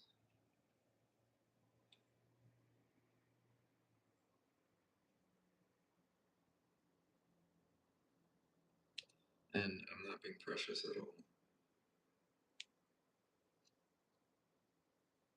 I'm just kind of blobbing it on, trusting that the ink will take care of what it looks like.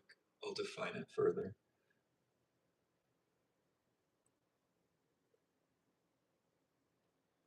That looked like a flower, so I'm adding petals.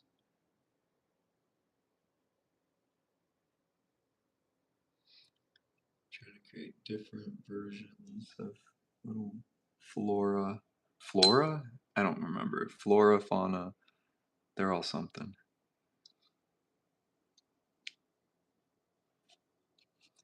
This is cool. I just saw flowers down here on her arm, so we'll come back to that.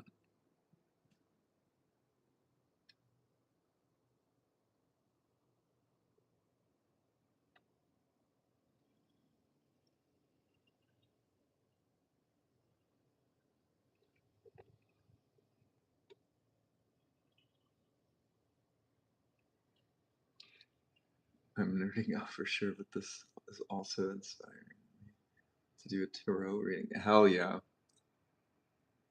I completely support that. I 100% endorse that because it feels pretty clear that spirit is speaking to both of us right now.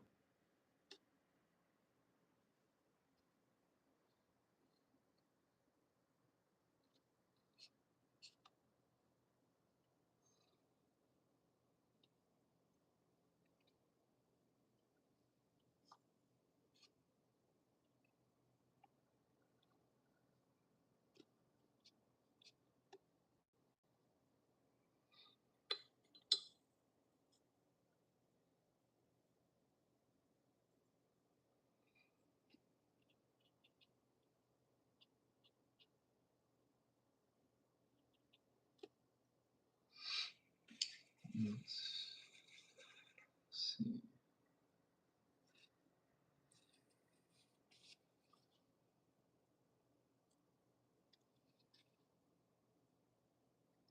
I don't have that. The color that I placed in here, but I do think it belongs there, but I think it was just too much water. So let's try again.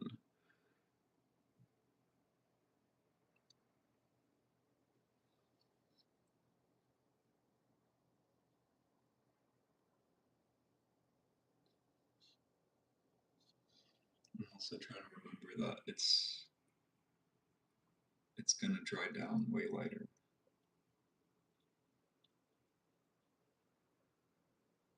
It just feels appropriate that this color is underlying everything.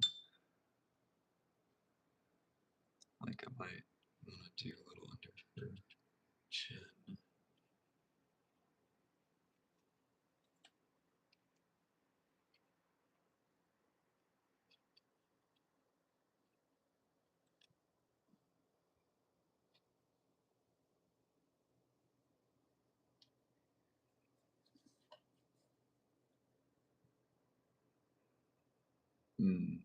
The lion turtles. I don't remember those. Composition. I will have to. I'm on a mission to rewatch Avatar soon. I'm gonna use Bonefire. She's gonna burn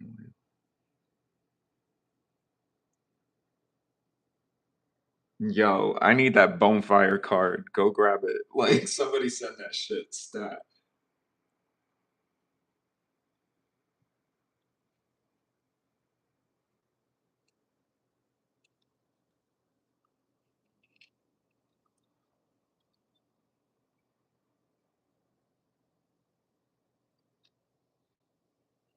So, I don't know if you can see this. The magic is this is the magic of the granulating colors.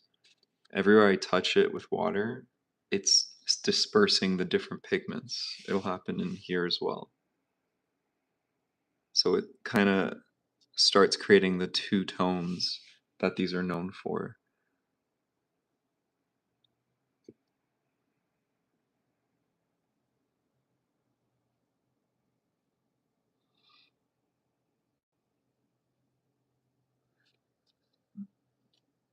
Okay, I'm gonna take a water break.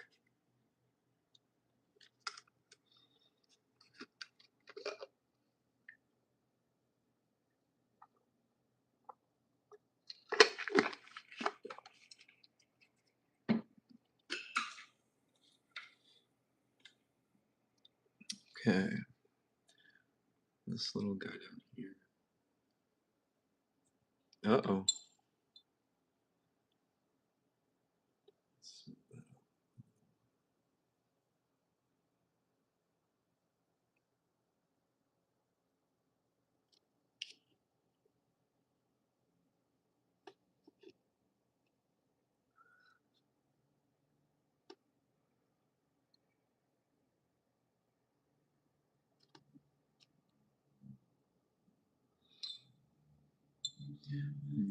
When small magic meets the colossal mythic.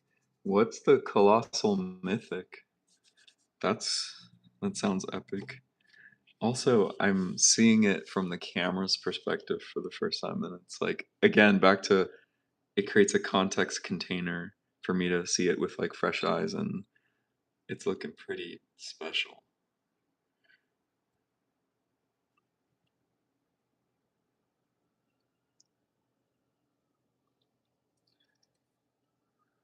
Mm,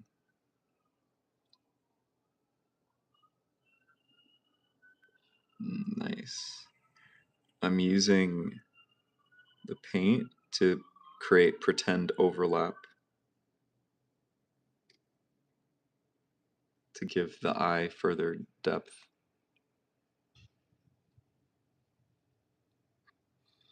I don't know if that makes sense, but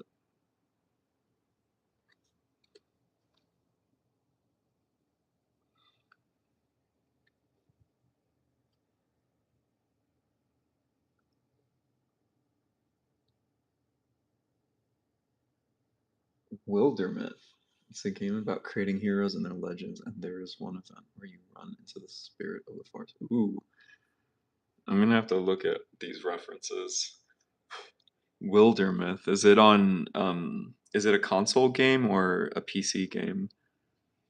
Because I'm typically a console gamer, so there's typically a plethora of games I miss out on that I know are pretty amazing, but are on PC.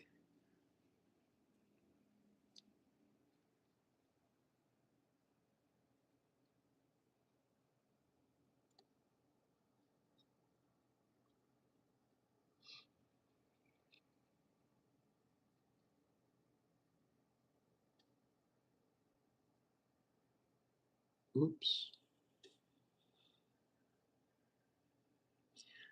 Anytime I do something and it's like that, where I didn't intend to and I don't love it, I remember there are no landmarks.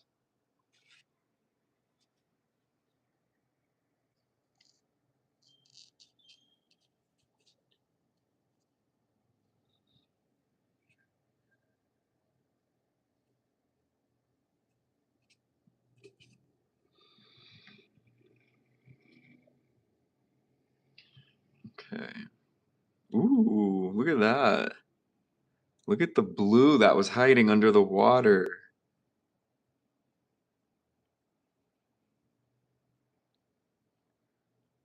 So this is like not always the color that emerges from this particular pigment or this paint. And so this is surprising and awesome.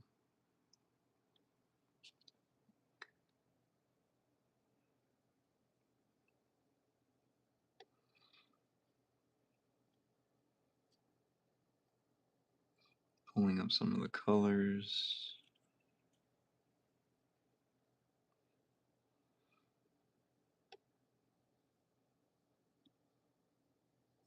All right. I no. I was gonna say I think we're good, but we're not. I felt called to do these kind of random flowers up here. So this piece is also, um, it feels a little like an extension to a piece that helped start my studio called Stay Gold. But that one had similar antlers and big dragon energy. This one is more tree spirit, but the similarities are the scale and the horns being tree trunks, the antlers rather, and then tons of flowers just growing all over the place. So that feels really cool to kind of return to this direction a bit.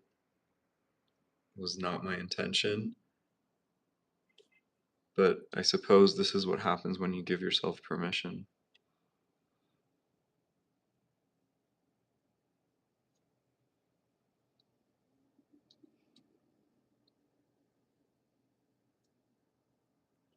Hello, Kelsey, welcome. Welcome to the after party. I just got called by spirit, and so I've been channeling this painting, and I can't seem to stop, so I won't.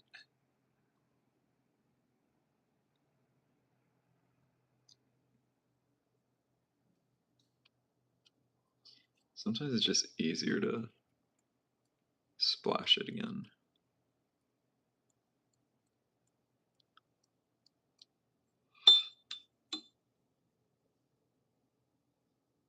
Very cool. Thank you for being here. He's living for this. It's pretty epic. I'm not gonna lie. I'm I'm definitely feeling it. Kelsey, just to share with you and Stephen as well. Um, at the start of this, I was mentioning how um, I didn't really know what I was going to be doing in the session, and then while I was cleaning the home, this literal image appeared. It was like very clear, very quick, and so I was like, you know what? Let's just honor whatever this is, and I'm so glad that I'm doing that because this is wild. I didn't know this was waiting to come out of me. But again, I'm just like a vessel, so I suppose it's from higher self and from source, from the imaginative realm. What a download. Yeah, truly, what a download.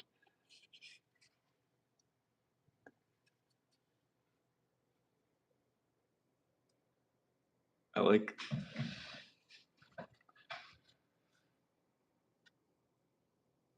sometimes I enjoy just cropping so that the whole image is just the painting, like you're in it.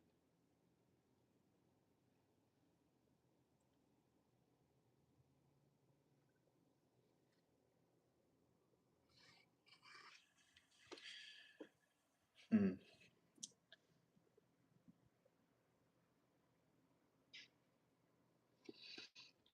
I don't want to touch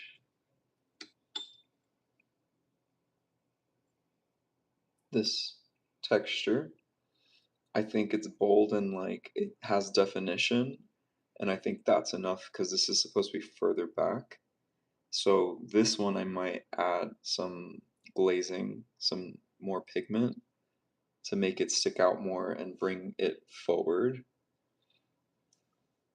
I think this area up top should probably get a little bit of more definition so that this whole thing is brought forward as well. Overall, this is pretty wild.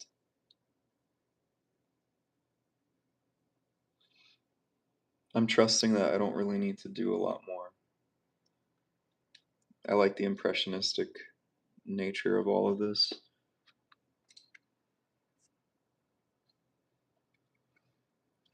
Let's see if I can get closer.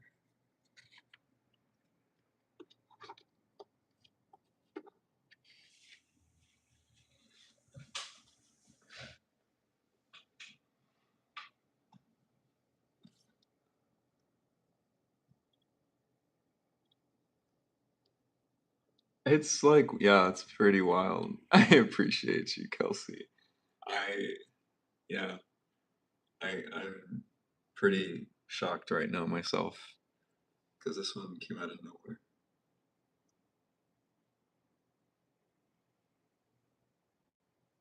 Seemingly nowhere is the way I should put it.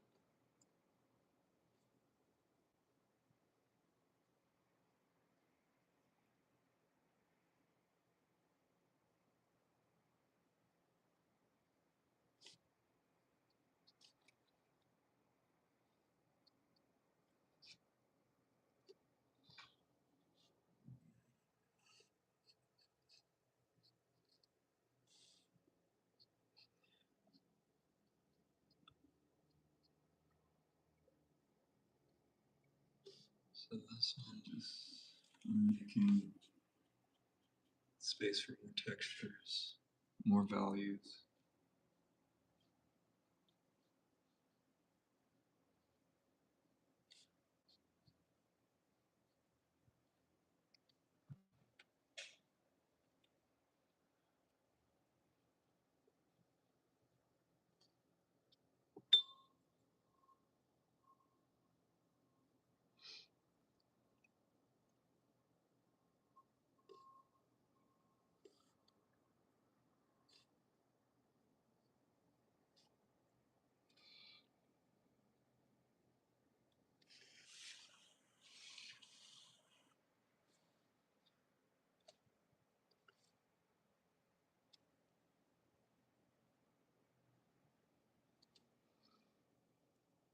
I think part of like what has taken me a while to figure out how I want to use the space is like this assumption that I can't just keep going, like that more than 2 hours is too much.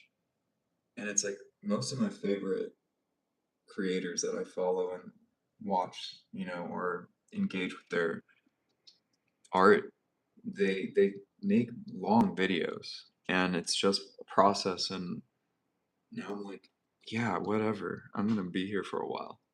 Like basically like everyone can hang, but I'm gonna be doing this and I'm gonna be doing this a lot more often. I'm intending to go live um three times a week. Not because I'm trying to hustle, but because I'm constantly making art anyway and I want a record of it. And if it doesn't matter how long it takes for me to make a video, then I'm just gonna fucking make a video. It's just gonna be the documentation and yeah. Like this makes me even more excited for the film still series. There's a few other things that I wanna play with. I wanna get back to my surrealist paleo art. There's a few images there that they're waiting for me to render. So I'm just edging things along. I'm just playing along with what I see and adding things.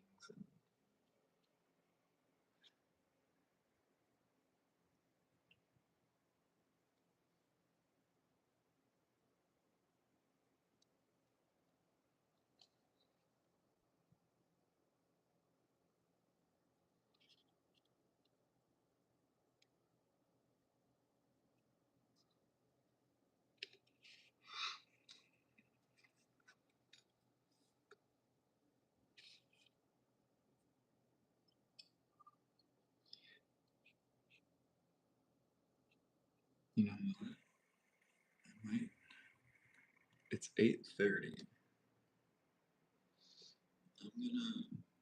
I'll keep working here and see where I land. Because I do feel called to start some inking. But part of me is like, maybe I do save it, but we'll see how I feel.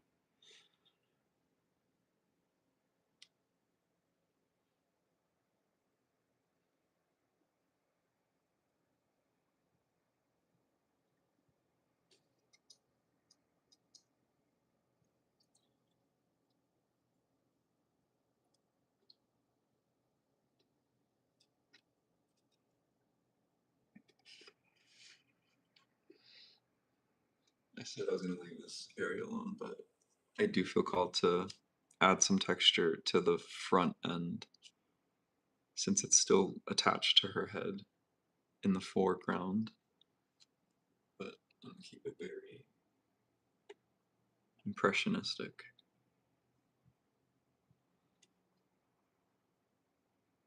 Like that. And then this technically is coming back towards us, so it also should get some definition. But we're gonna flip it.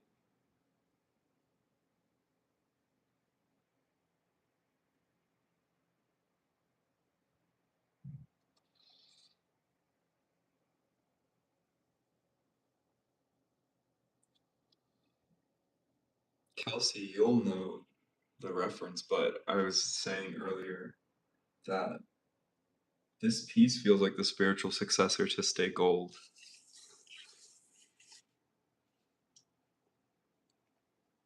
And it came to me in the same way. It came as a direct download, fast, aggressively fast. It was just like this. And the moment I saw the image, I was like, okay, got it.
I think we good.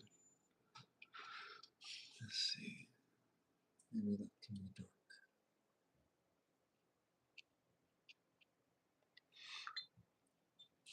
You know what would be cool? I've been getting, I've been starting to learn how to use sepia as like a main color. I don't use it just as a shadow. So let's see what, it might be too dark, but honestly,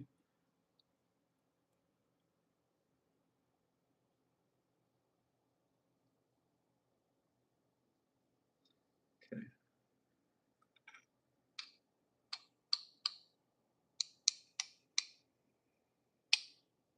Alright, let's do,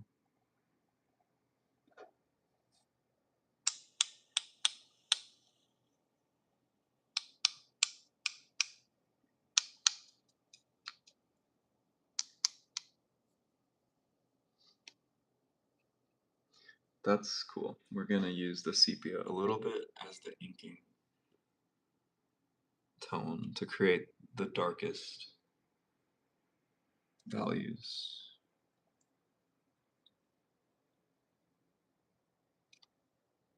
And I'm gonna keep this brush handy dandy to pull it up if it's too dark.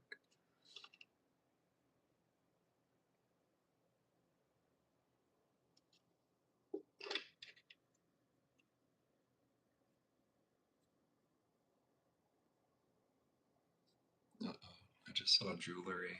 I don't know how that's gonna happen.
I appreciate you. This feels like a little.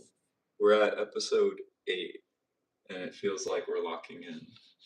Between, this being on YouTube, it's like I was fighting it tooth and nail, and it's like it is the simpler service to make this possible. So most of the streaming is going to happen on YouTube, and it'll just work in conjunction with what we got going on Patreon. But I appreciate y'all being here.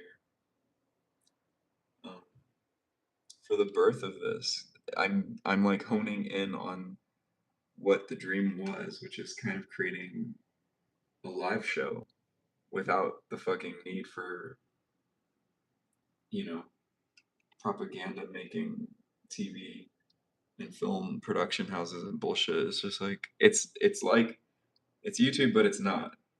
And I've been trying to find my way around it, and it's been simple. Just do the live process, and when I need to be quiet, I'm quiet, and then when I want to share my process, I can share it, and this has been like a testing ground for it.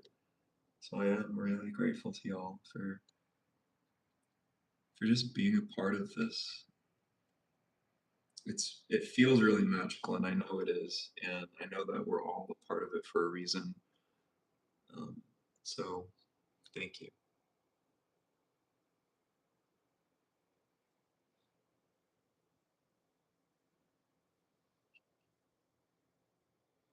This is crazy. Back to what I was saying earlier about you just keep going, and it's like hiking, and you keep making marks. That's like steps, and then before you know it, the thing is forming in front of you, or you're at the top of the mountain, and you didn't even realize you were close.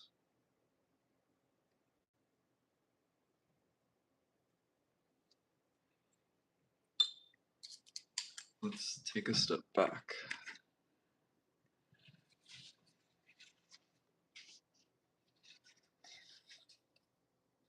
Y'all, I'm still fucking. I'm like, what? This paper. These papers. There's like different tones. I'm excited to try the gray tone. And these ones are like kind of creamy, off white. But this one, this beige tone as well. I don't know if you can tell. I love this paper for my watercolor painting. It's, yeah. I, I didn't know that was going to be part of today's discovery, but I've had that pad of paper for a year and a half. And I never touched it because I was afraid that it wasn't going to be good enough for watercolor. And then the irony is that today has been all about all kinds of fears being shed. Whew. Okay. I'm loving where it's at. I just want it, basically, I want it to dry and we're going in with ink. I thought I was going to do that separately, but I'm here. We're at 164 minutes. What is that? That's like 2 hours, 40 minutes.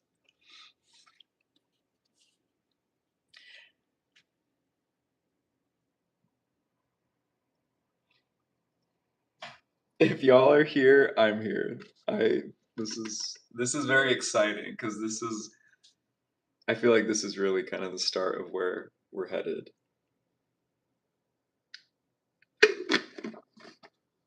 with the studio, with the co-creation space.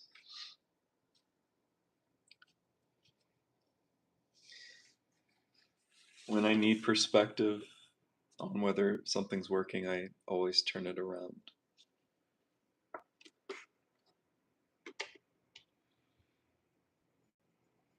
This helps me kind of see the image for the shapes that it is.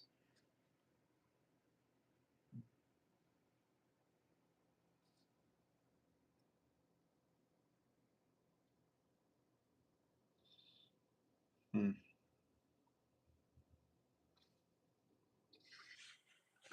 I really love what happened here.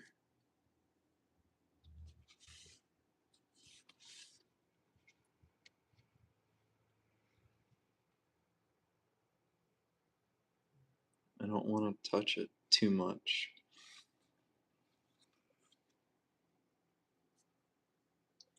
I'm gonna try to be intentional with the ink and really, again, see the image, recall what I saw earlier today and just follow. So we're done painting.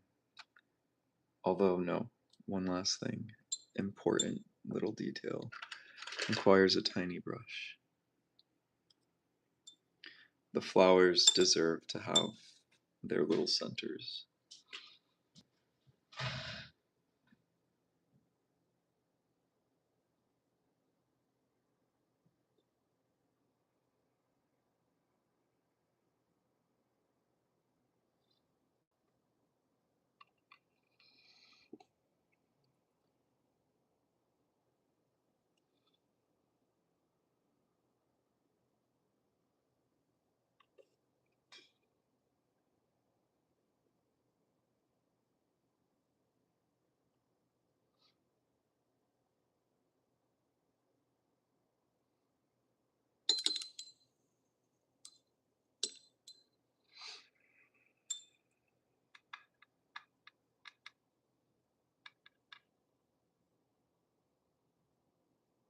Some have the yellow that's in all of their eyes.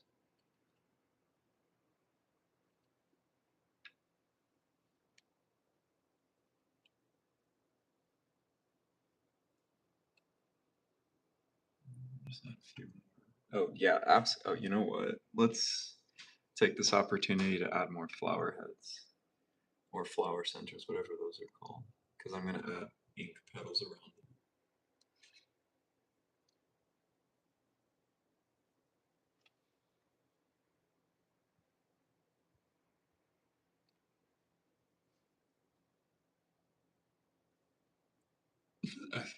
I love this sort of ephemeral ear. Like, I'm gonna put some lines to define some of it, but the fact that you don't really know what's going on here, love it.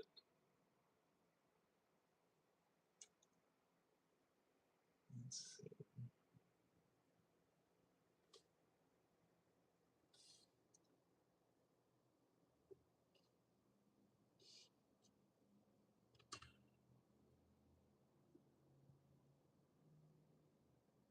The wild part is how it looks right now. It always boggles my mind what happens when you start inking, how things come into focus and clarity, and it's always like a game of trust. It's like, again, having sight, having foresight, and knowing that it's enough detail, like all the colors I've laid down, it's enough, and that the ink will finish it however it needs to be finished.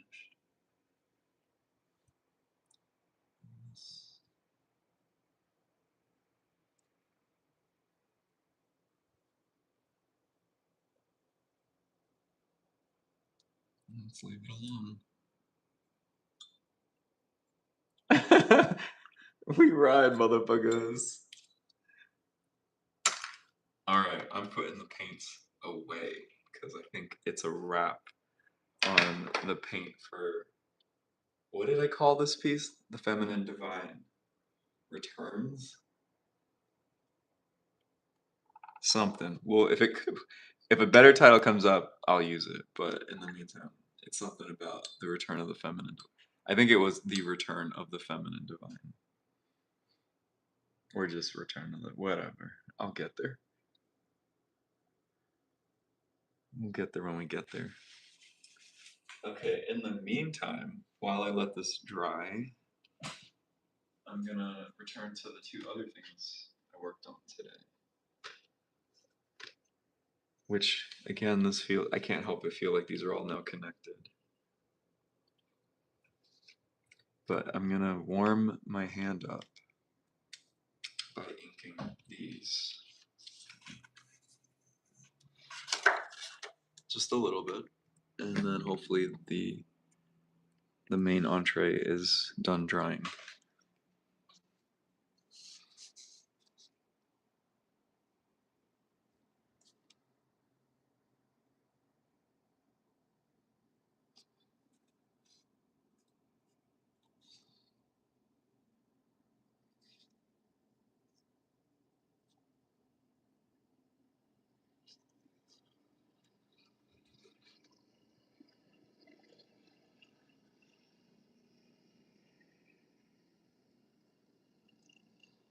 Also, y'all, I will share this news here first, but I'm really excited. I was invited to be a live painter at Love Long Beach, which is a huge music festival that happens here in the summer. So next month I will be live painting for 2 days straight, um, and just enjoying the vibes. I'm trying to figure out if I can live stream, but there may be too much music and stuff happening. But hopefully, at least I can document it, and then release it later as a what do you call it? Just as a YouTube clip.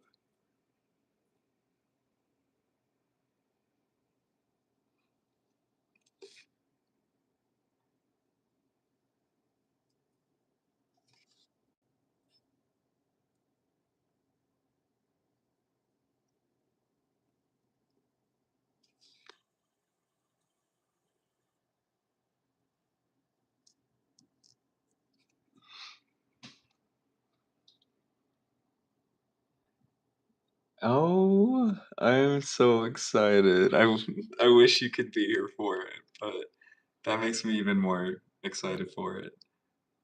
I consider it a huge privilege, and I'm honored to be working on my art at a festival that has like a pretty dope reputation.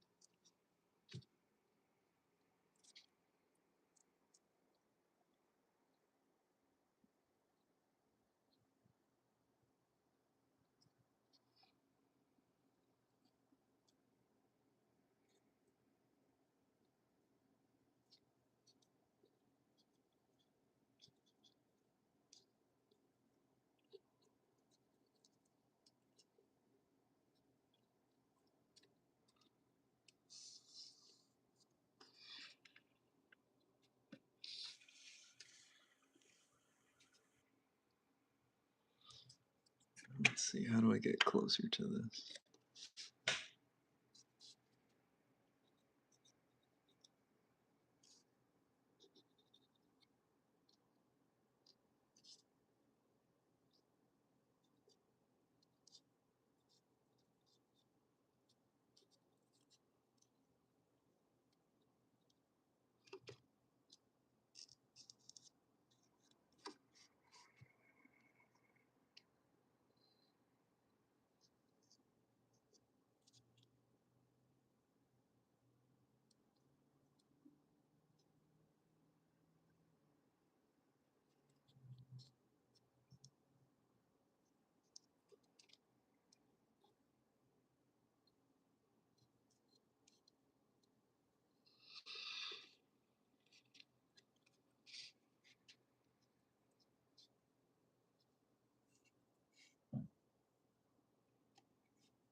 That's awesome. This little mixture. Ah, over here. What? Ah, it's so good.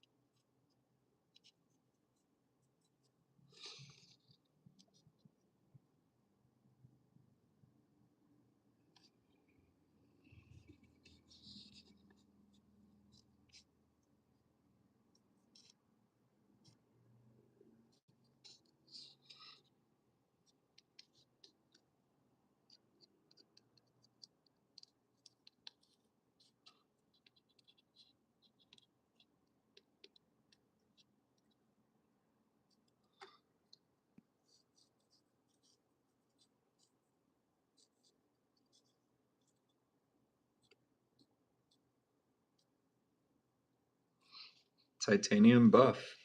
Oh, no. What I love is that because it's an off-white, when you add it to all the colors, it you don't get just pastel version of the color. You get distinct, interesting new mixes, and it's sort of opaque, sort of not.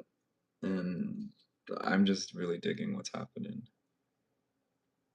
with these new colors I've been learning to use. The only way to learn it is to just play with them.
Like this coral color over here that I mixed in with the neutral tint, fire. The coral mixing with the titanium buff, fire. These colors, the golden tone from one of the colors from Purple Fish, plus the Aurora pink from Magello, fire.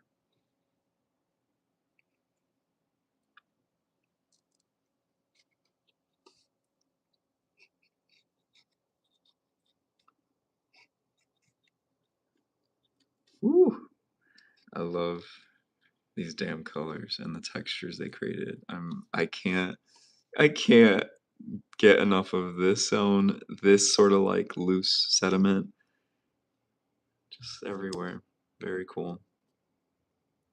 Great discoveries today.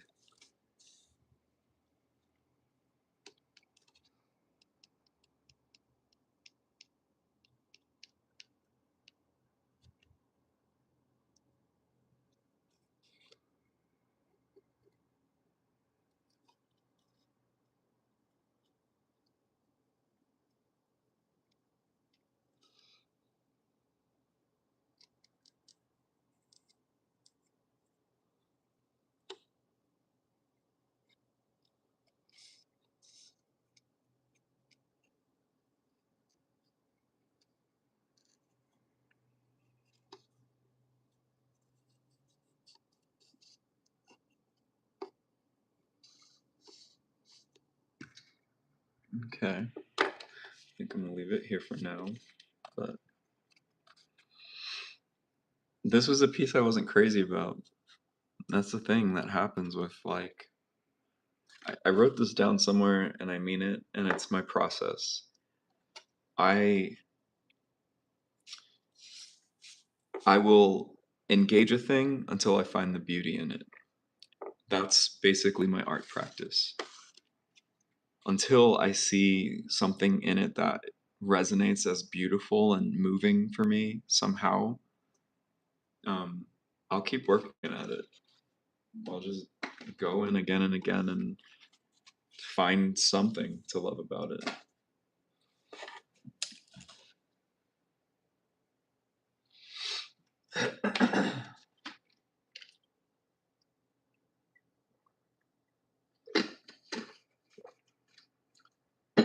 Okay, it is 9 o'clock.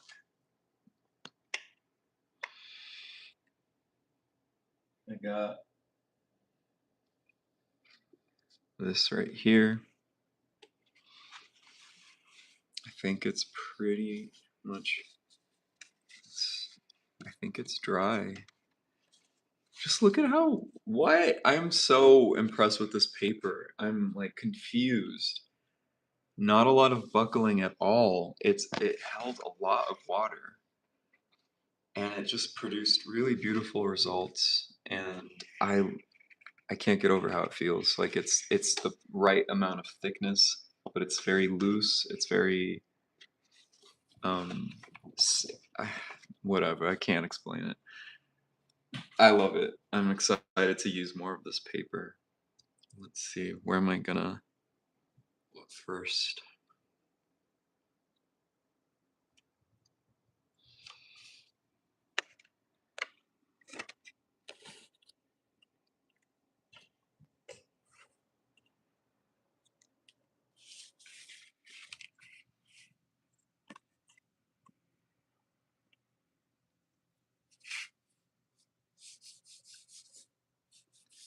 First mark.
What I like about this area is that I don't have to play by any rules of realism. That was the whole point of this. So where I put the line is just where I feel like it's a great line. I'm not trying to define things and make it look like a real cliffside or whatever the fuck. I'm just enjoying creating the lines themselves.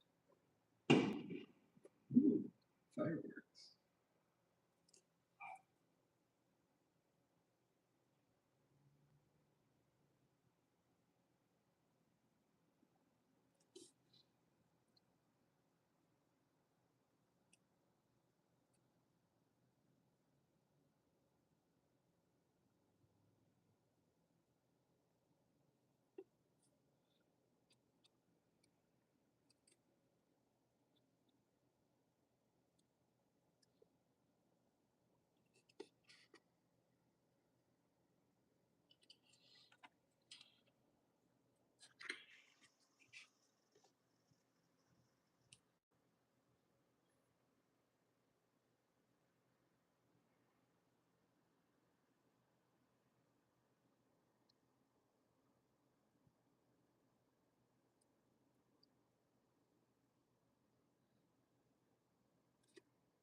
These little guys are so cute.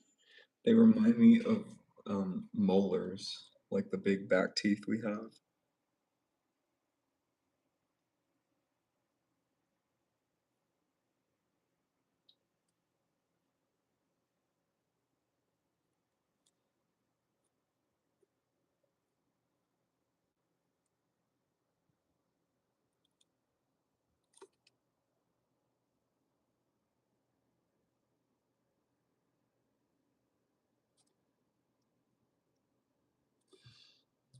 Some texture.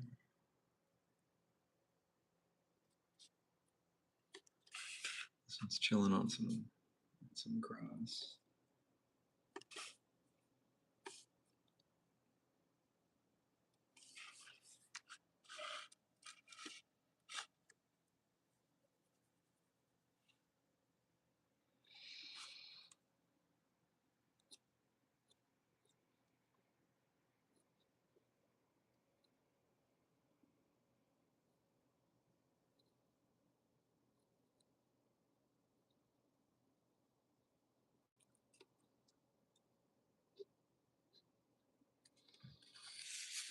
So I guess the focus of this piece is actually kind of the stag, because that's where I went first.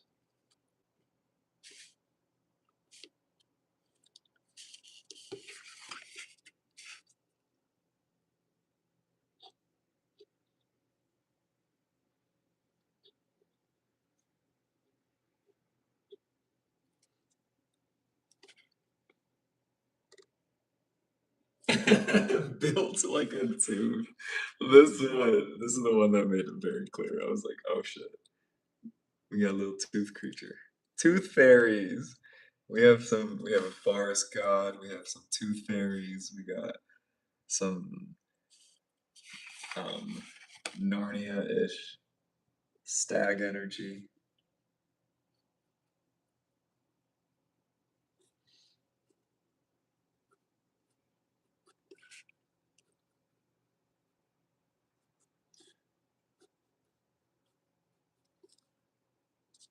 The reason why I decided to go ahead and ink is because I'm known for like over inking. Like I love it. And this season is about ease. And so this is a friendly challenge to myself to do enough and then leave it. And that's where I want to leave this. I want it to be complete in like the next 30 to 45 minutes. And so it's challenging me to work quickly, not again because I'm rushing or because I'm just trying to work harder. I'm trying to, I'm just trying to capture the energy quickly.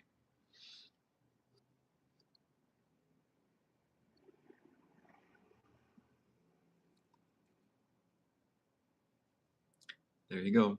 You know I'm in a good mood when the first flower starts taking flight and there's no more stem.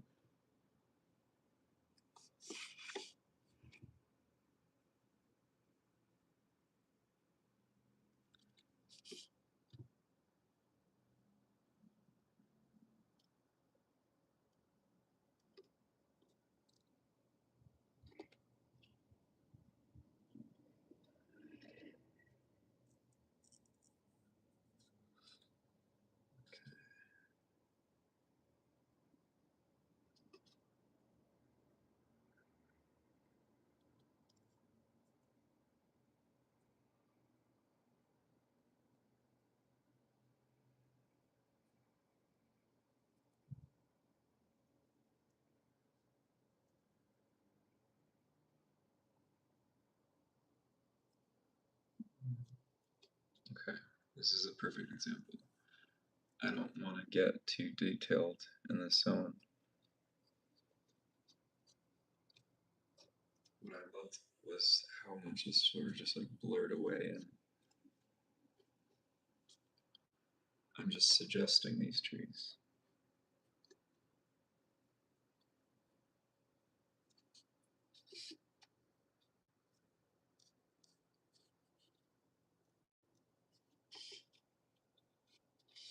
That's it.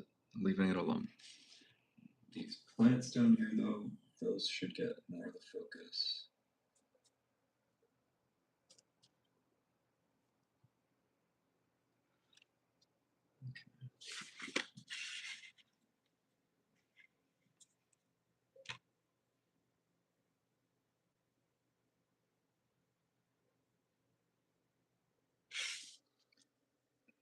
We're keeping it very delicate.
not doing too much is the key.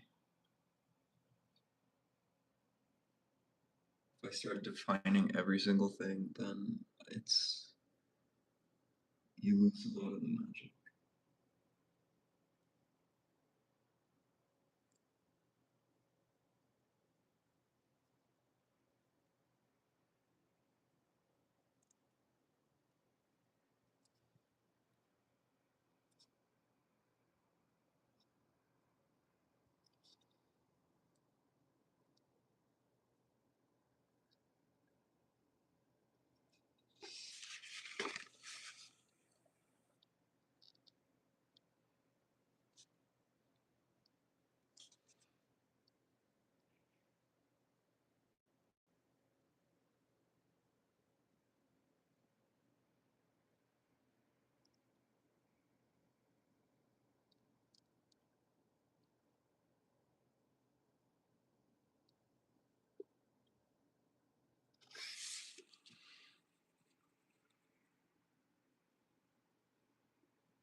Okay. For her, let's start with this. Because this to me feels like it's the closest to us. And so I'm going to give this the most definition, and it kind of tells me where I can go next.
I think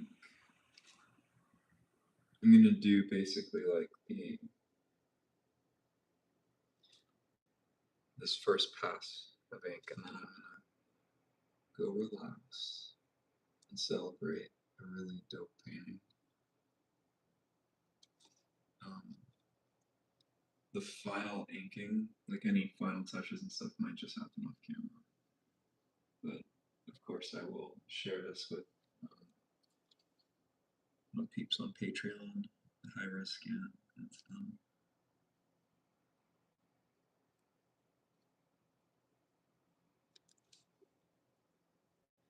yeah, because there's a lot that I can do here, and I want to give it some space. So if I keep working on it right now, then I won't fully know what is um, when this finish line feels right.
I've been enjoying this sort of scribble inking to just build up textures, but not have it be anything. It's been nice. And look at that. It's fun. And it looks really curly cute, beautiful.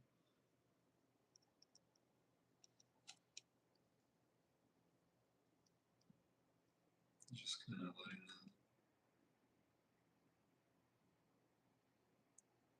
the ink kind of play just like the watercolors.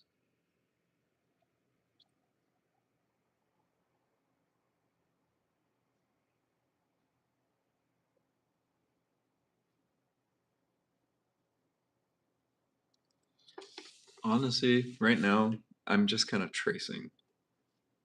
That's what the inking process for me is. It's just looking at what's already there and enhancing it piece by piece, not fighting it and not trying to add extra things.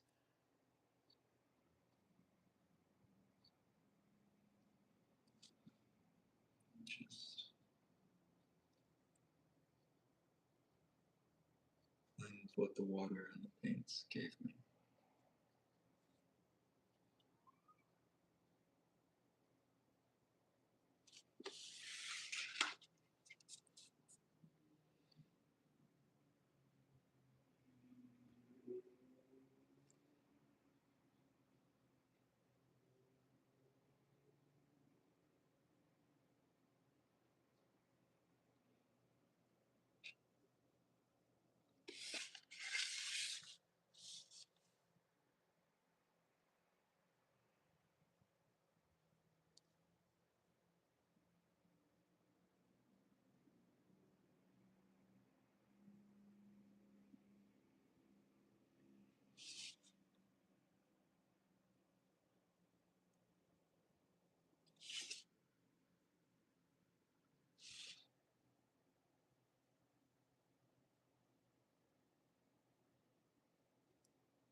Look at our flowers.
As I go further back, I'm trying to make the flowers less distinct to kind of like create the illusion that these flowers up here are closer to us.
Okay. This is a marathon, not a sprint. Even when I'm being looser, it's still, this is a big painting to be crafting and heavy lifting most of it today in one sitting. I'm definitely starting to feel it, so I'm gonna be kind to myself and wrap up soon.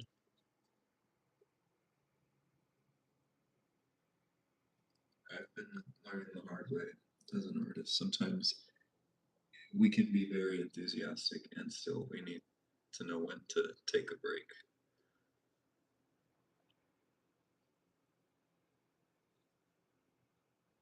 when to rest.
So I initially thought this was like right before sundown, but now I'm realizing I think it's morning light.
Hmm.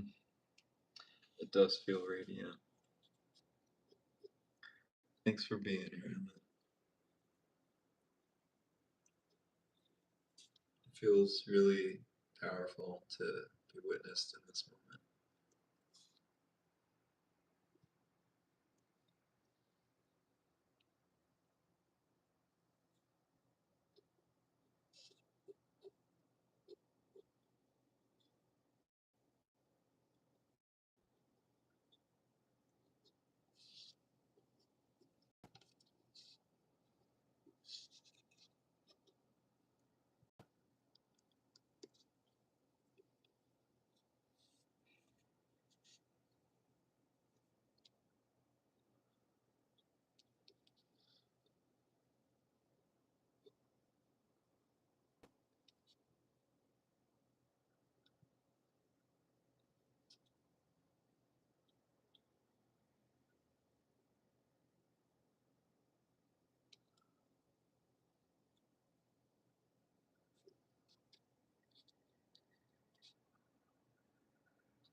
Hmm.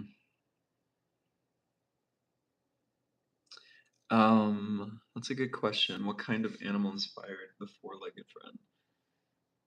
So I was saying earlier, when I first started making the painting, what I saw was this animal that was kind of a stag, but um, there was a feminine energy to it, which to me is intrinsically not a stag by definition. And it just, that's what kind of opened this container of both of these are these like god and like stag energies, but they're both with antlers, but both energies feel feminine. So they're absolutely channeling this feminine divine strength. So this is just it's meant to be kind of a unicornish stag creature, but yeah, no idea. It's just kind of prismatic and I, yeah, again, I just saw this image in my third eye earlier today and it startled me a little and here we are.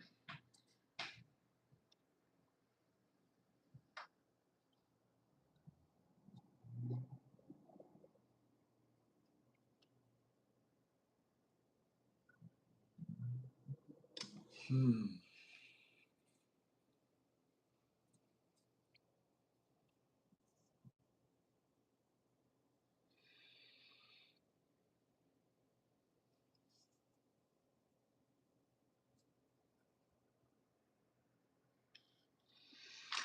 I've got kind of a thicker pen. Let's see what I can do for final touches. Just defining foreground elements a little bit more.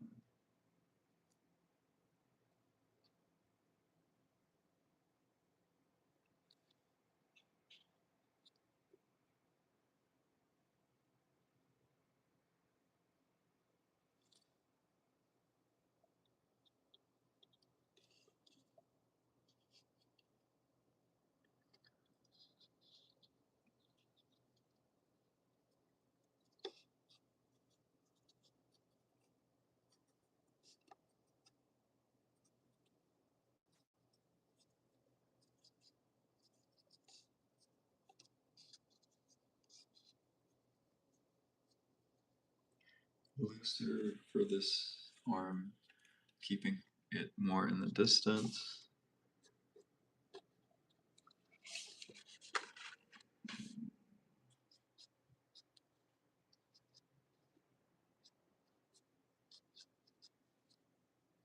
The bearded lady energy of this also is really fun and crazy and unexpected.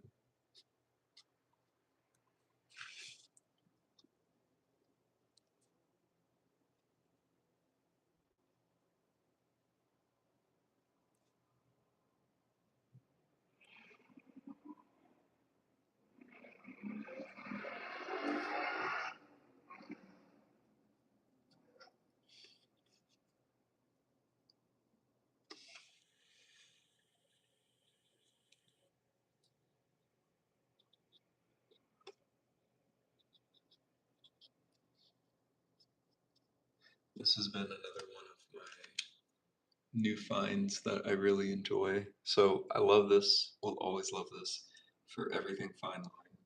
But when you need like a fine line, but with a little bit of flexibility to thicken it, this pen version is awesome. I'm not crazy about Pigma microns, but this one I do really enjoy. It's been a it's been a new find, and it's served me well.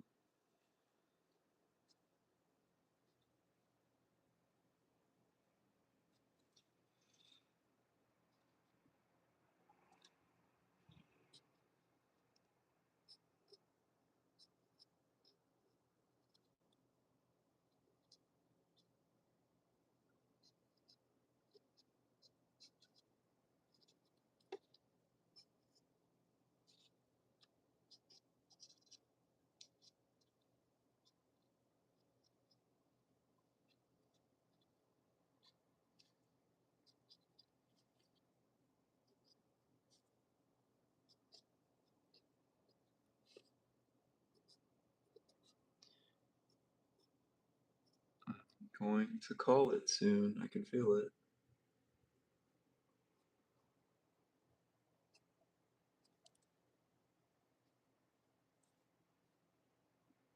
Thank you again for being here, y'all. This has been a very special edition. We are on Daydream session number 9. If y'all were called to create anything, please share. I'm always excited and moved to see what's coming out of everyone's heart. Whew. This one was a beast. My hand is like ready.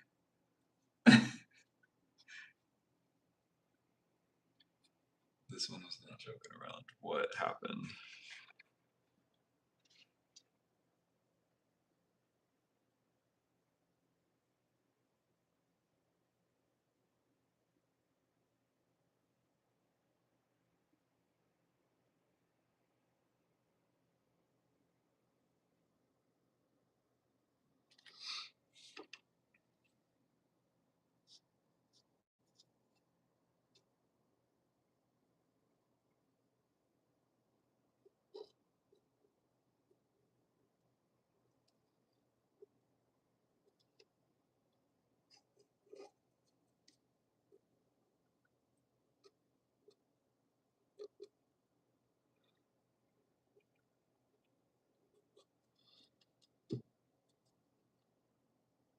Okay.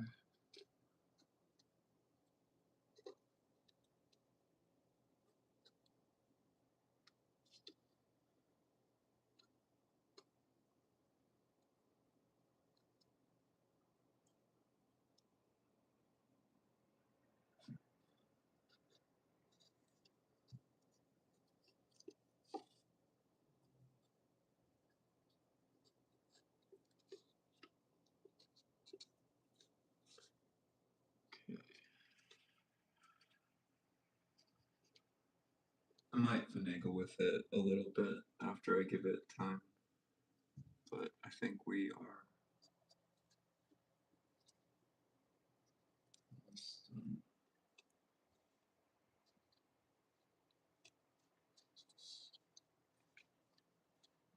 Yeah, I think we're gonna just leave it alone.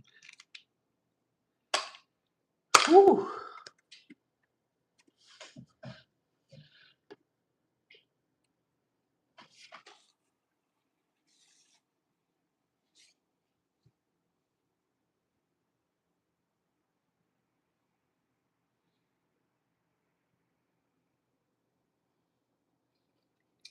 Y'all were present for the making of a sacred document.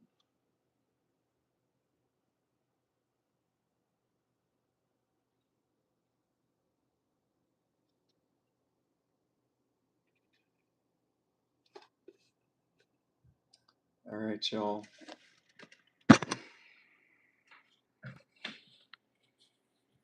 Giving you a little close-up tour.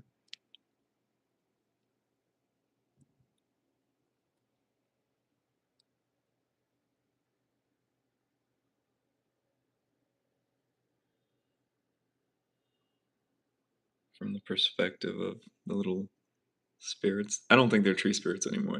I don't know what they are.